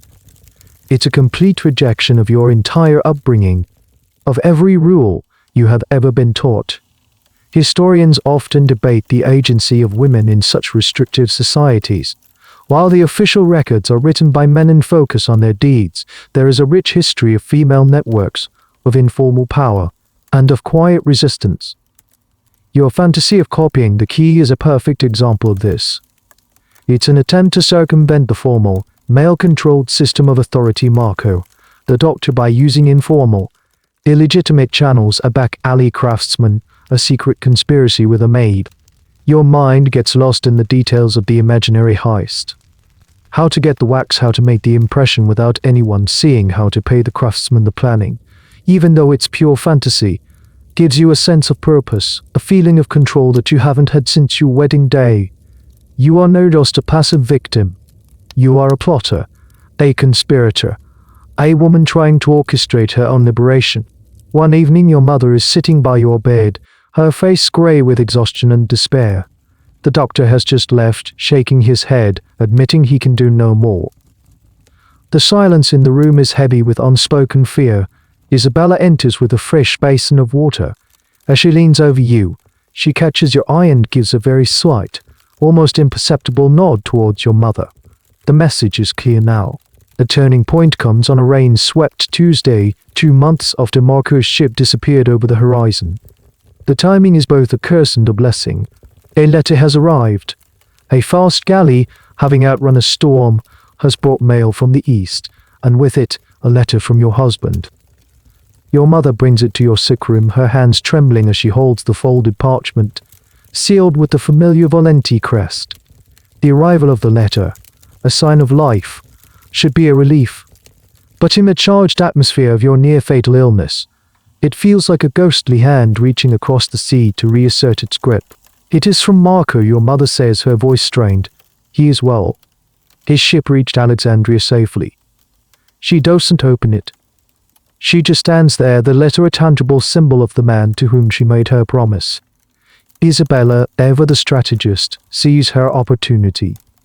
She steps forward. "That is wonderful news, my lady," she says, her voice full of a brittle cheerfulness. "The master is safe." But the signora, she lets her voice trail off, her gaze falling on your frail form in the bed. She may not live to hear the good news read. The words are brutal, a dagger of truth in the heart of your mother's denial. She flinches as if struck. "Do not speak so," your mother whispers, her eyes darting between the letter and your pale face. "I must," Isabella insists, her voice dropping to a low, urgent tone, shedding all pretense of deference. "I have held my tongue out of loyalty, but I will not stand by and watch her die. You know the cause of this sickness. The doctor is a fool. His potions are useless. Her life is not in his hands, my lady. It is in yours." She takes a step closer. "The master is safe in Egypt. He is trading spices, thinking of his profits. He is not here to see his wife consumed by a putrid fever caused by his pride. Will you let her die for a promise made to a man who is 1,000 miles away, Will you greet him upon his return with news of his wife's death and an explanation that you kept your word? Every word is a hammer blow shattering the foundations of your mother's resolve. The logic is inescapable. The conflict that has been tearing her apart is laid bare. Her promise to Marco versus her daughter's life. What would we say, your mother asks, her voice a broken whisper. It's a surrender. She is no longer arguing if she should act, but how to manage the consequences. We say the fever broke, Isabella replies instantly, her plan ready. We say it was a miracle. We say the doctor's last useless potion finally worked. We will hide the device. And when the master returns, who is to tell him otherwise? Not you. Not me. And certainly not the Signora. Dr. ALG higher, I will be only too happy to take credit for a miraculous recovery. A man's pride can be a useful tool. The plan is simple, audacious, and brilliant. It protects everyone. It allows your mother to save you without openly defying Marco. It preserves the doctor's reputation. It buries the secret forever. Your mother looks at you, her eyes filled with tears. The fever has rendered you skeletal, your skin translucent, your breathing shallow. You are a ghost of the vibrant girl she led to the altar just a few months ago. That sight is what finally breaks her. The reality of what she is about to lose overwhelms the fear of the man she is about to betray. Slowly, her hand goes to the small velvet pouch that she wears on a chain around her neck, hidden beneath the bodice of her dress. Her fingers fumble with the drawstring. She pulls out a small ornate brass key. It is identical to the one you saw on your wedding night. It seems impossibly small and delicate to hold the power of life and death. She looks at the key, then at Isabella, a silent, desperate plea in her eyes. I cannot, she mouths, her courage failing at the final moment. She cannot be the one to perform the act of betrayal. Isabella understands. She steps forward and holds out her hand. Her expression is firm, resolute. She is not afraid. She will be the one to bear the burden of the act. Your mother looks at Isabella's steady, outstretched hand, then back at the key. With a sob that she smothers with her other hand, she drops the key into Isabella's palm. The transaction is complete. The power has shifted. It has passed from the absent husband to the terrified mother, and now finally to the determined maid. Isabella closes her hand around the key, the cold metal a small, hard promise. She turns to your bed. The time for plotting on persuasion is over. The time for liberation has come. As Isabella approaches your bed, key in hand, the world seems to slow down. The rhythmic drumming of the rain against the windowpane is the only sound. Your mother has retreated to the corner of the room, her back turned, her shoulders shaking with silent sobs. She cannot bear to watch. This is an act of rebellion, and she is a willing but terrified accomplice. You are weak, but a surge of adrenaline of pure, desperate hope clears the fog from your mind. You try to push yourself up to help, but your arms tremble and fail you. Isabel gently pushes you back down. Be still, my lady, she whispers, her voice a strange mixture of tenderness and grim determination. Let me do this. She carefully pulls back the blankets and lifts the hem of your nightgown. The sight of the device now revealed in the grey afternoon light. The iron is dull and stained, the leather straps are stiff and discolored, and the area around the infected sores is a horrifying landscape of swollen, weeping flesh. Isabella gasps, a sharp intake of breath, but her resolve does not waver. This sight only confirms the necessity of her actions. She kneels by the bed, bringing her face close to the lock. It's a small, intricate thing, and the keyhole is crusted with grime and a hint of rust. For a terrifying moment, you fear it won't work. What if the lock itself has corroded? What if the key no longer fits? The thought is a fresh wave of panic. Isabella takes a deep breath, her hands surprisingly steady. She inserts the key into the lock. It's a tight fit. She has to wiggle it gently, her movements precise and careful. You hold your breath, your heart hammering against your ribs. The entire future, your entire world, hangs on this single mechanical action. Then, with a small scraping sound, the key slides all the way in. Isabella pauses, looks up at you, and gives a small, fierce nod. Then she turns the key. The sound is not the clean, sharp click of the locking. It's a grating, protesting shriek of metal on metal, a sound of rust and disuse being forced to yield. It is the ugliest, most beautiful sound you have ever heard. The lock springs open. The release of pressure is instantaneous and profound. It's not just a physical sensation, it's a psychic one. A weight you have carried for so long that it had become a part of you is suddenly gone. Isabella works quickly, her fingers fumbling with the stiff, filthy buckles of the leather straps. She unfastens them one by one, her movement gentle, trying not to cause you more pain. As the last strap comes loose, she carefully, reverently, lifts the entire contraption away from your body. The cool air on your skin is a shock. For months this part of your body has known nothing but the constant, suffocating pressure of iron and leather.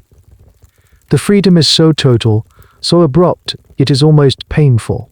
You feel impossibly light, as if you might float away. Isabella carries the device to the far side of the room and sets it on the floor, covering it with a heavy cloth as if it were a corpse. She does not want you to look at it, but you do. You push yourself up on your elbows, your newfound strength surprising you. You look down at your own body. It is a ruin. The skin is a patchwork of angry red sores, bruised purple flesh, and the ghostly white outlines of where the straps had been. The calloused ridges are like mountain ranges on a tiny, ravaged map. It is the body of a torture victim. Looking at it, you finally understand the depth of the cruelty you have endured. It wasn't just a cage. It was an instrument of slow, systematic destruction. You look in the polished silver mirror that hangs opposite your bed. The woman you see is a stranger. Her face is gaunt, her eyes huge and haunted in the pale hollows of her face. Her hair is matted with sweat. She looks like a famine survivor, a refugee from a forgotten war. You have been in a war.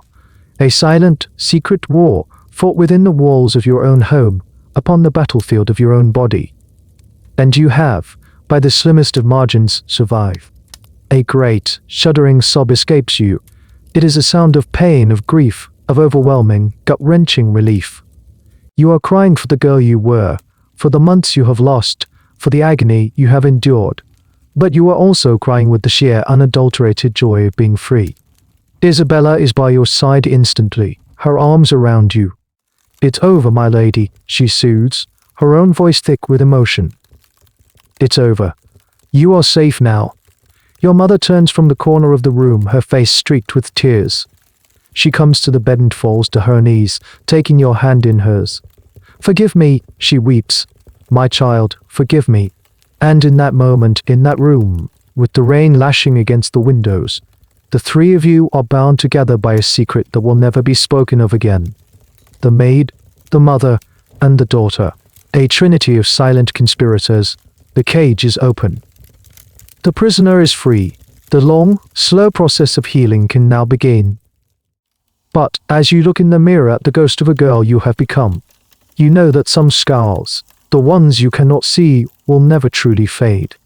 The removal of the cage is not a miraculous cure. It is merely the first step on a long, painful road to recovery. Now that the source of the infection is gone, Isabella, with your mother's terrified complicity, becomes your physician. The great Dr. A.L.G. Higher is dismissed, with profuse apologies and a hefty payment.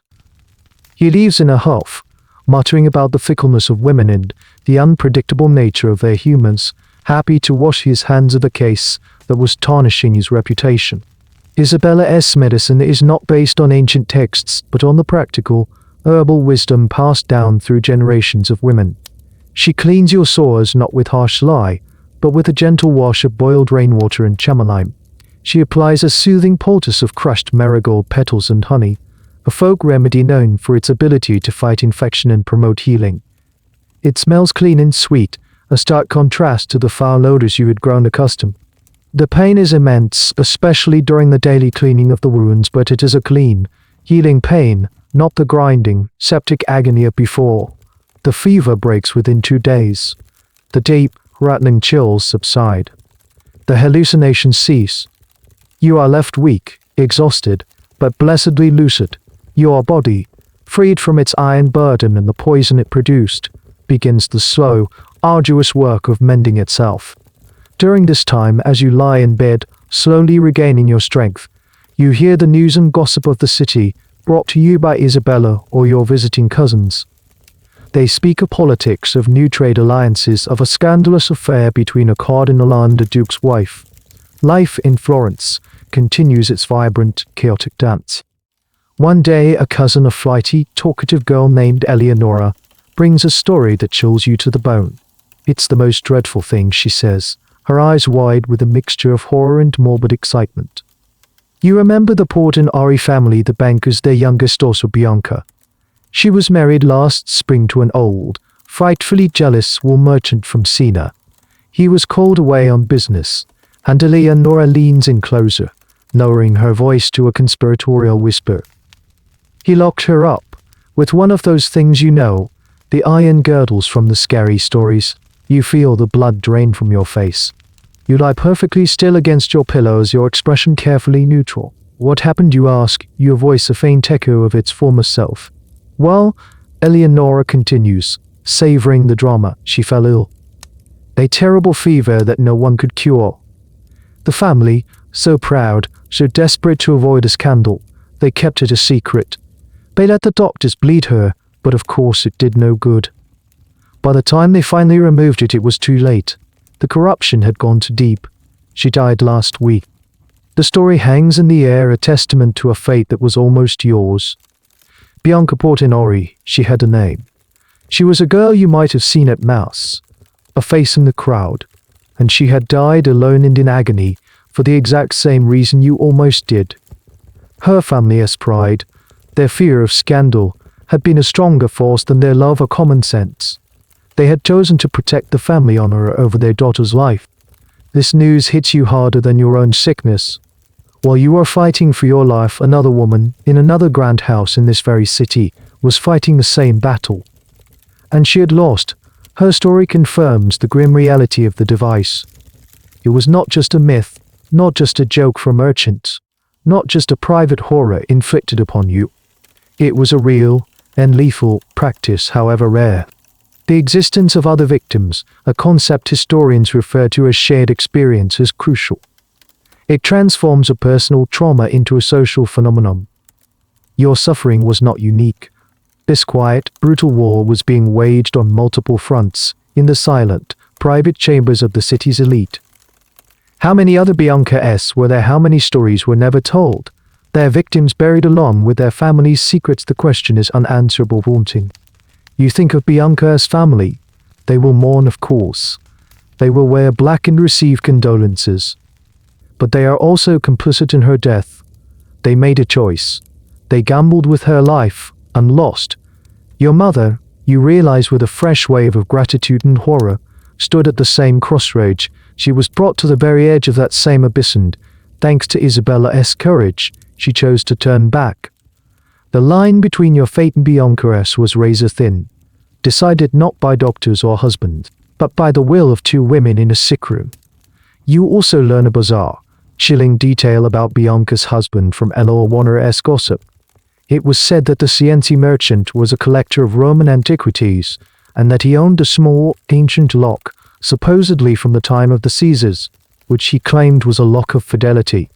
He believed in his deluded antiquarian pride that he was reviving an ancient, noble Roman tradition. This is, of course, historical nonsense. While the Romans had complex ideas about fidelity, there is no credible evidence they used physical chastity belts. His actions were based on a complete fabrication, a fantasy of history. The fact that a woman died because of a man's obsessive, and utterly wrong, interpretation of the past is a tragedy of profound, scholarly absurdity. That night, you cannot sleep. You lie awake, thinking of Bianca Portinari. You see her face in your mind, a girl you never knew, but whose fate is now inextricably linked with your own. You are the one who lived to tell the tale, even if only to yourself. And a new, hard resolve forms in your heart. You will not forget her. Her memory will be a part of your own secret history, a silent testament to the price of a man's pride and a family's shame. As your body heals, your mind sharpens. The weeks of lying in bed, a passive observer of your own potential demise, have forged a new kind of consciousness within you. You are no longer the naive, compliant girl who walked to the altar. You are a survivor, a strategist, a keeper of dangerous secrets. The world no longer looks like a sunlit pea as it looks like a chessboard, and you are finally learning the rules. The physical evidence of your ordeal is methodically erased. Isabella, practical and ruthless, knows that the device itself is a liability, a piece of evidence too dangerous to keep. One night, with the help of a trusted stable hand, a cousin of hers who are a great debt, the iron cage is taken from its hiding place. It is wrapped in heavy sackcloth, weighted with stones, and in the dead of night, dropped from a quiet, secluded bridge into the dark, swirling waters of the river Arno. You watch its departure from your window, a small, shadowy procession.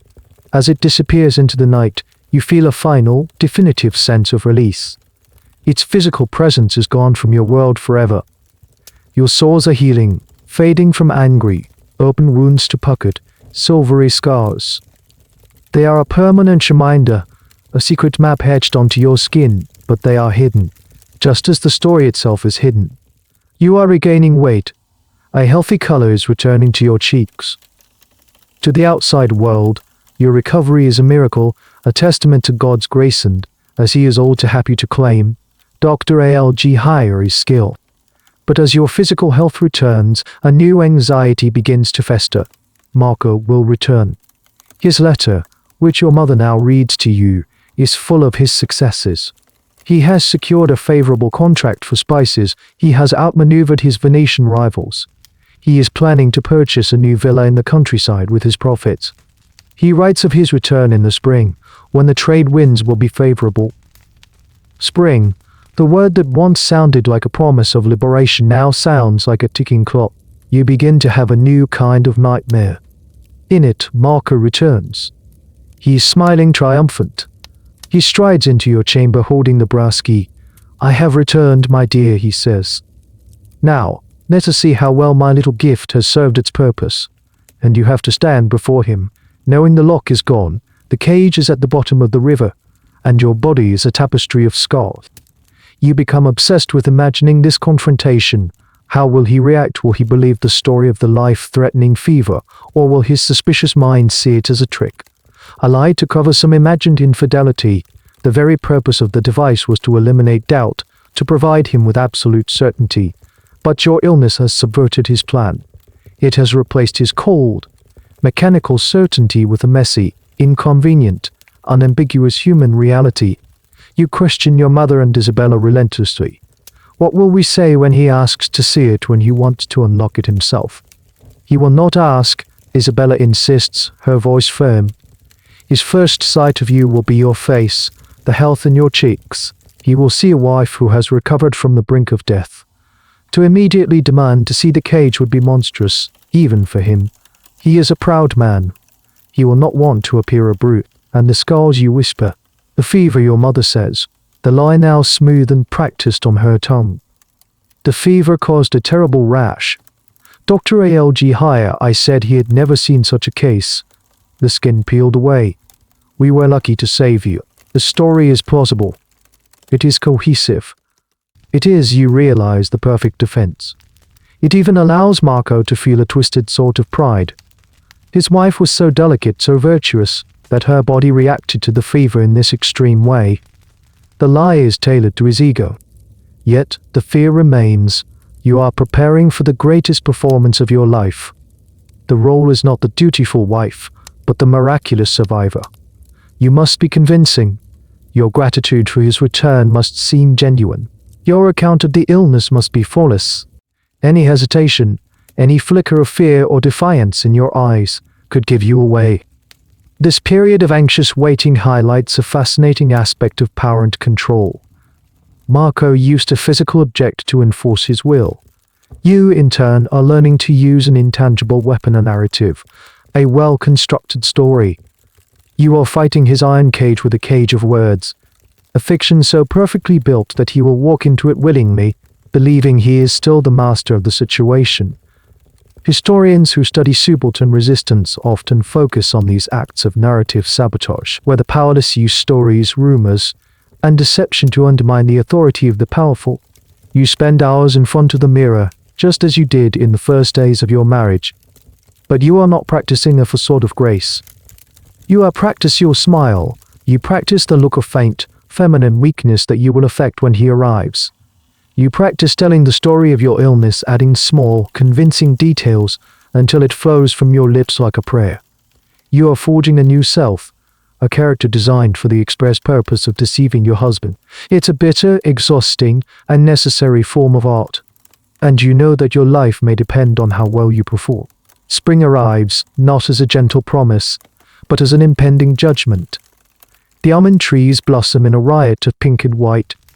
The air grows soft and warm, and the river Arno, swollen with snowmelt from the mountains, flows swiftly towards the sea. Every fair wind is a source of anxiety, a potential messenger bringing your husband home.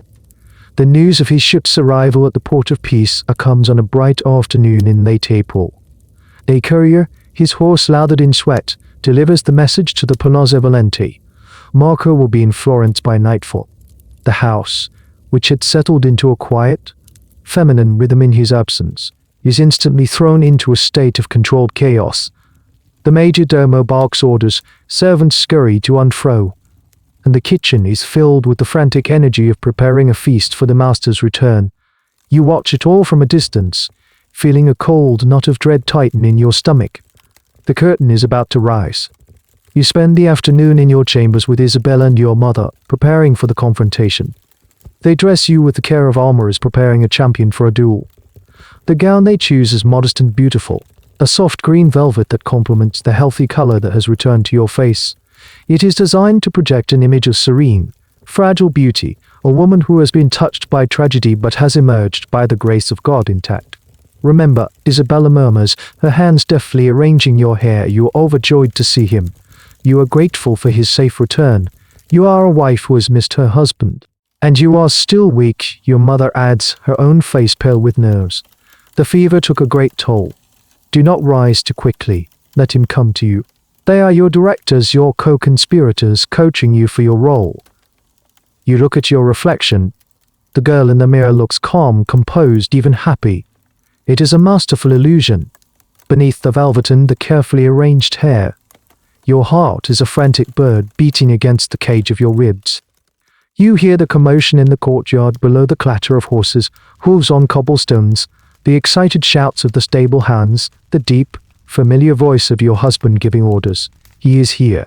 You wait in the grand reception hall, seated in a high-backed chair near the fireplace, the book of poetry open but unread in your lap.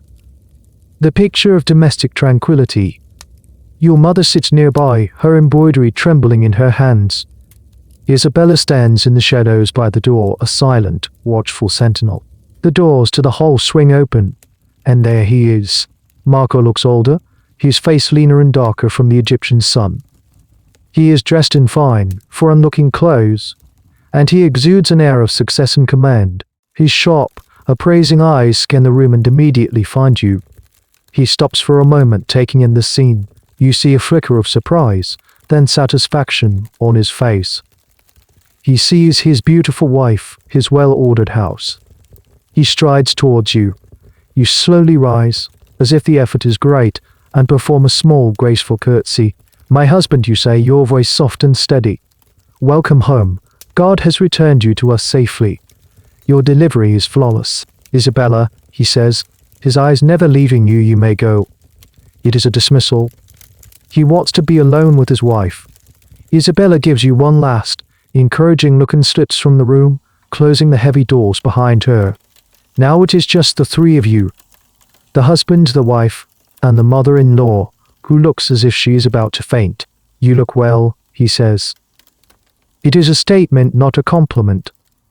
My mother-in-law's letters told me you were at death's door. There is a slight edge to his voice, a hint of suspicion. This is the first test. It was a terrible fever, your mother interjects, her voice a little too high. The doctors had given up hope. It was a miracle from God that she survived. Marco's gaze is intense. He steps closer to you. A fever, he repeats, his eyes searching your face for any sign of deception. And yet, you look recovered. I am still weak, you say, placing a hand on your heart in a gesture of feminine fragility. But my joy at your safe return has given me new strength. He smiles then, a thin, satisfied smile. Your answer pleases his ego. He believes your very health is dependent on his presence. He reaches into his tunic and his hand goes to the chain around his neck. Your heart stops. This is it, the moment of truth. He pulls out the small brass key. It glints in the firelight. I am pleased the Lord saw fit to spare you, he says, his voice low.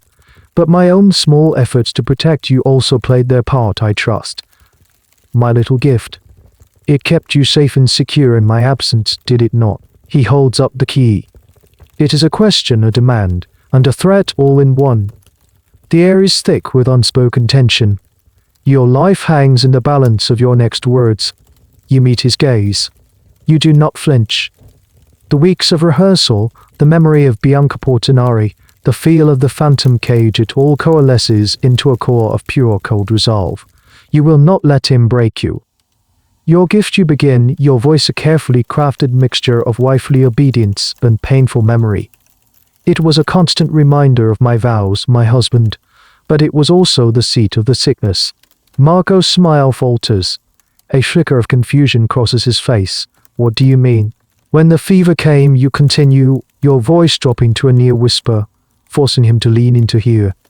It was a fire in my blood. My skin burned, and where the iron touched me you pause, letting the dramatic weight of the moment build. It was the worst. The flesh became corrupted. Dr. A.L.G. Higher, I said he had never seen such a thing. He said the cold iron drew the heat of the fever to it, poisoning the skin. You are weaving a masterful lie, blending truth and fiction. You take his hand, a bold, unexpected movement with your other hand. You lightly touch the place on your hip where the scars are thickest, your velvet gown the only thing separating his hand from the truth of your body. The doctor said that if the girdle was not removed, the corruption would enter my heart and I would surely die within a day. He said it was a choice between my life and the eye. The lie is brilliant.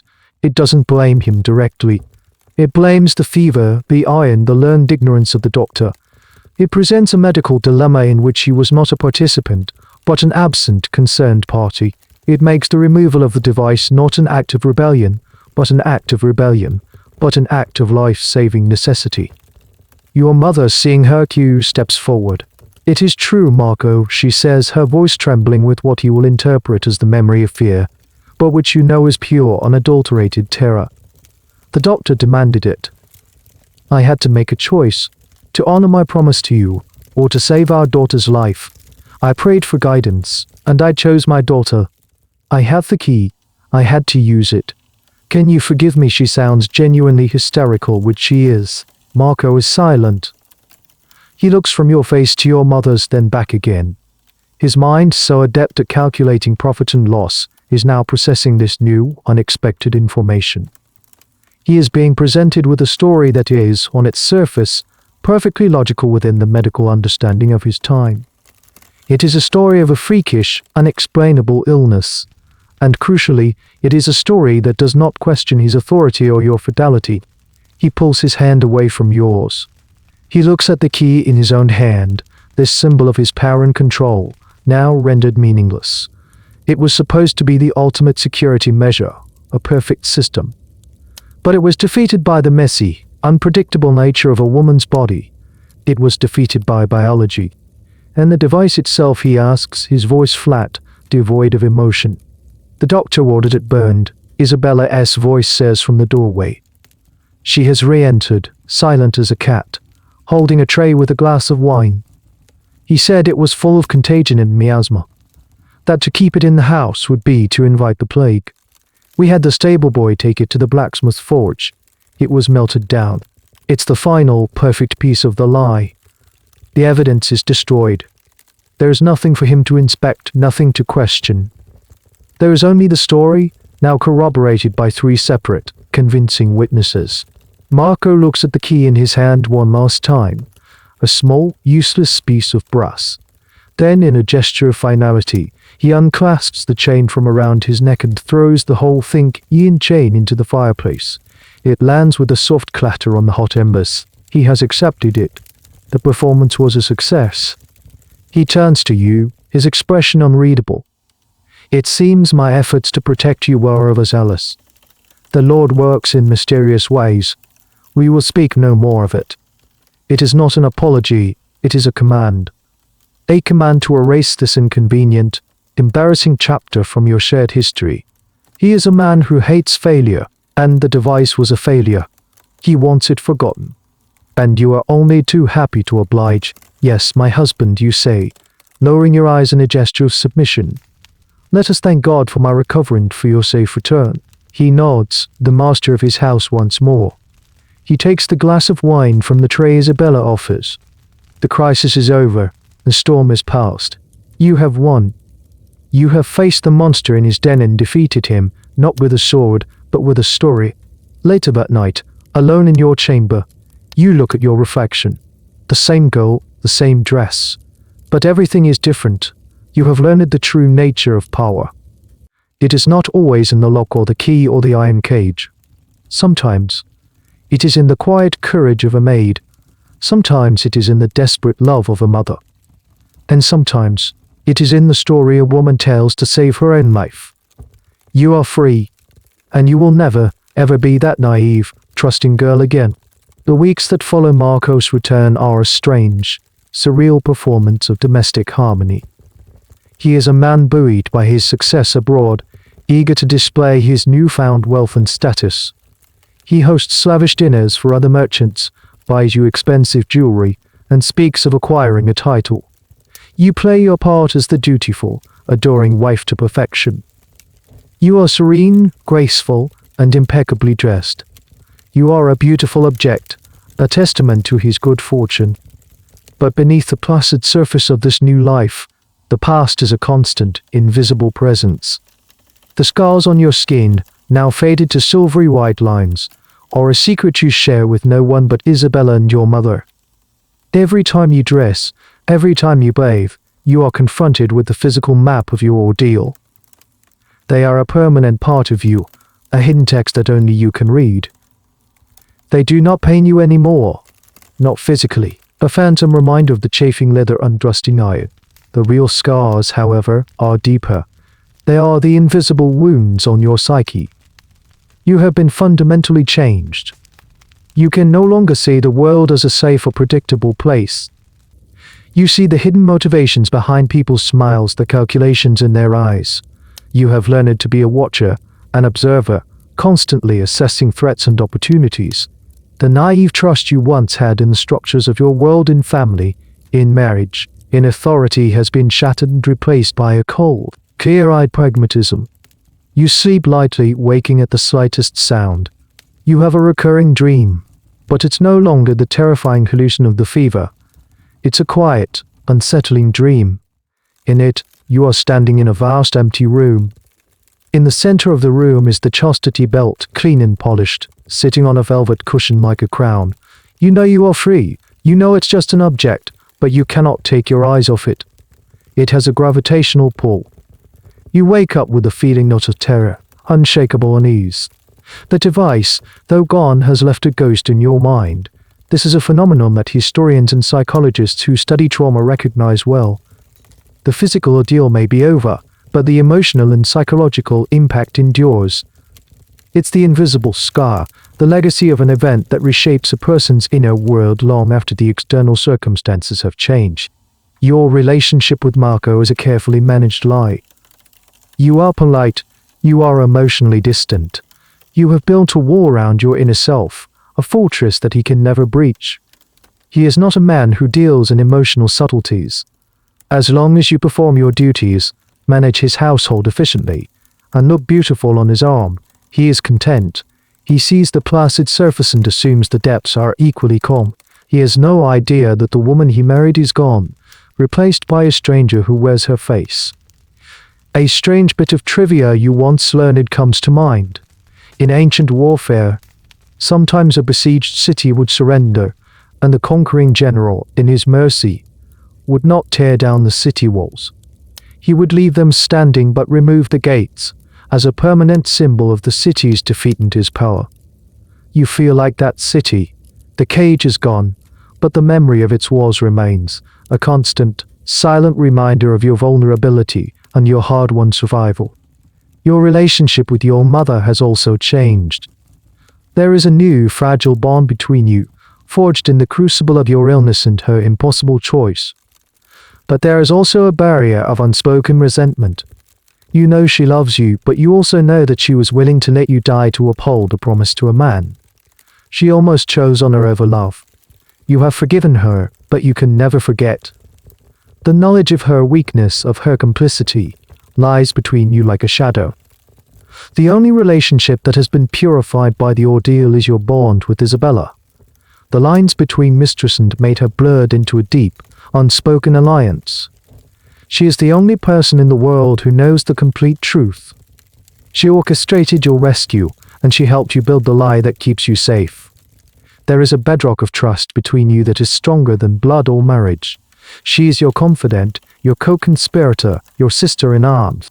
Her presence is a constant, quiet reassurance that you are not alone in your secret history.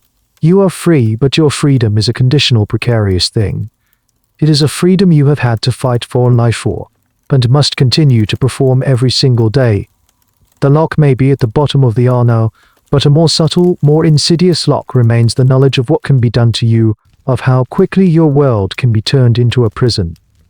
The physical chains are gone, but the ghost of their weight is something you will carry forever.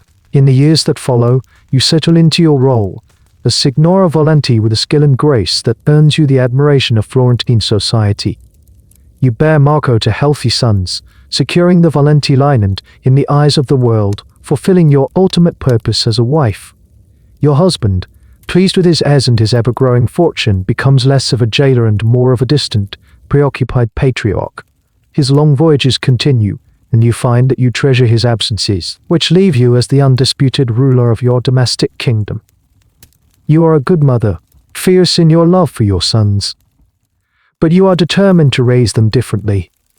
You teach them not just the manly arts of commerce and combat, but also the softer arts of empathy and respect, lessons you subtly weave into their education. You want them to grow into men who see women as partners, not as possessions to be secured. As you grow into your power as the matriarch of a wealthy and influential household, your perspective on the iron cage begins to shift. It is no longer just a source of personal trauma, a thing of nightmares. You start to see it for what it truly was: a symbol. It was never really about infidelity. You were a girl of 16, raised in a convent-like environment with no but. No, the device was not a practical tool to prevent an affair. It was a symbolic tool to assert absolute ownership. It was the ultimate expression of his belief that you, your body, your fertility, your very self belonged to him. It was a brand, a seal, a mark of property. This understanding is crucial. Historians who analyze the symbolic meaning of objects often point out that an artifact's power can far exceed its practical function. The crown of a king is not just a hat, it's a symbol of divine right. A flag is not just a piece of cloth, it's a symbol of national identity. And the chastity belt, in its rare and extreme existence, was not just a lock. It was a physical manifesto of a patriarchal worldview. It was an idea, forged in iron. You see this idea reflected in softer, more subtle forms all around you. You see it in the some PT laws that dictate the clothes a woman can wear. You see it in the legal codes that give a husband absolute authority over his wife's property and person. You see it in the sermons that praise female silence and submission as the highest virtues. You see it in the art that portrays women as either angelic saints or dangerous temptresses, but rarely as complex human beings. All these things, you realize, are part of the same system of control. They are all in their own way, invisible cages. They are bars made of fabric, laws and ideas designed to confine women, to limit their power, and to control their autonomy. Your cage was just a more literal, more brutal version of the same architecture of containment that shaped the lives of every woman you know. This realization is both disheartening and strangely empowering. It means your struggle was not just a personal one. You were fighting on a small, secret battlefield, against a massive, pervasive ideology. A strange piece of academic trivia from your old tutor's lessons comes back to you. He was explaining the difference between explicit power. Explicit power Is the power, is the power, is the power, the lock and key. It is open, declared, and enforced by physical means. Implicit power, he explained, is the power of ideas, of culture, of what is considered normal. It is the invisible cage of assumptions that people live in without even realizing it. The most brilliant insight from this school of thought, which historians and philosophers still debate, is that implicit power can be even more effective than explicit power. If you can convince people that their cage is natural and for their own good, you don't need to lock the door. You had been subjected to both. Marco Belt was the explicit power. But the reason you didn't scream, the reason your mother almost let you die, the reason society would have blamed you if the secret got out, that was the implicit power of the world you lived in. You have survived the iron cage. Now your life's work, you decide, will be to subtly, quietly, push back against the invisible one. You do this by creating a salon in your home, a place where art, philosophy, and even politics are discussed, and where the voices of intelligent women are welcomed and heard. You do this by ensuring your son's education is enlightened. You do this by using your husband's wealth to secretly patronize female artists and writers. These are small acts. They will not change the world, but they are your rebellion. You are taking the resources of the man who once caged you and using them to foster a small pocket of freedom and intellectual light. It is a quiet, poetic, and deeply satisfying revenge. The cage did not break you. It forged you into a weapon. Decades pass. The vibrant, violent, beautiful world of Renaissance Florence transforms around you. The fiery preacher Savonarola comes and goes, the Medici return to power, and the artists you admired in your youth become legends. You age into a formidable and respected dowager, the matriarch of the powerful Valenti family. Your hair turns to silver, your movement slow, but your mind remains as sharp as a stiletto. Marco dies of a sudden heart ailment in his 60s, leaving you in sole control of a vast fortune. You mourn him as a widow is expected to, with dignity and composure. But in the quiet of your own heart, you feel not grief, but the final, definitive release from a long-held debt. You are truly, completely your own woman. Your sons are grown men, powerful in their own right, and thanks to your influence, they are better men than their father. They treat their wives with a respect and partnership that is still a rarity in your world. You see this as your greatest victory, your most lasting legacy. One cool autumn afternoon, you are in your sunny private study, sorting through an old chest of Marco's personal effects. It is filled with ledgers, maps, and dried, exotic leaves that still carry the faint scent of faraway lands. At the very bottom, tucked into a small leather pouch, you find something that makes your breath catch in your throat. A small, ornate brass key. It is the key he kept, the one he never threw into the fire. He had kept it all these years. Why, as a souvenir of his power, a reminder of a battle he thought he had won, or perhaps, in some twisted way, he kept it as a reminder of his own fallibility, of the one time his perfect system had been defeated by the chaos of life. You hold the key in your wrinkled palm. It is so small, so light. It feels like a dead insect, a hollow shell of the immense power it once held. It is just a piece of metal. Its power was never in the brass itself, but in the fear it represented. You think back to that girl of 16, the one who stood in her wedding dress, terrified of the future. You think of the pain, the fever, the despair. You think of Bianca Portinari, the girl who did not survive. You think of your mother's tears and Isabella's fierce, steady hands. Your life has been a long, secret journey, one that no one else will ever fully understand. The debate over the chastity belt has continued in the centuries since your time, a strange and persistent footnote in history. Later, more romantic eras, like the Victorian period, would become obsessed with the idea, massively exaggerating its prevalence in the Middle Ages. They would turn it into a Gothic symbol of barbaric cruelty, a titillating horror story. Museums would, and still do, display authentic medieval chastity belts, many of which are now known to be 19th century forgeries, created to satisfy a morbid public curiosity. The line between myth and reality, it seems, is destined to remain blurred. Academics to this day still argue fiercely about the interpretation of the few genuine artifacts and textual references, debating their true function and frequency. But you know the truth. You don't need a historian to tell you. You lived it. You know it was not a widespread medieval practice, but a rare and extreme to love Renaissance era control.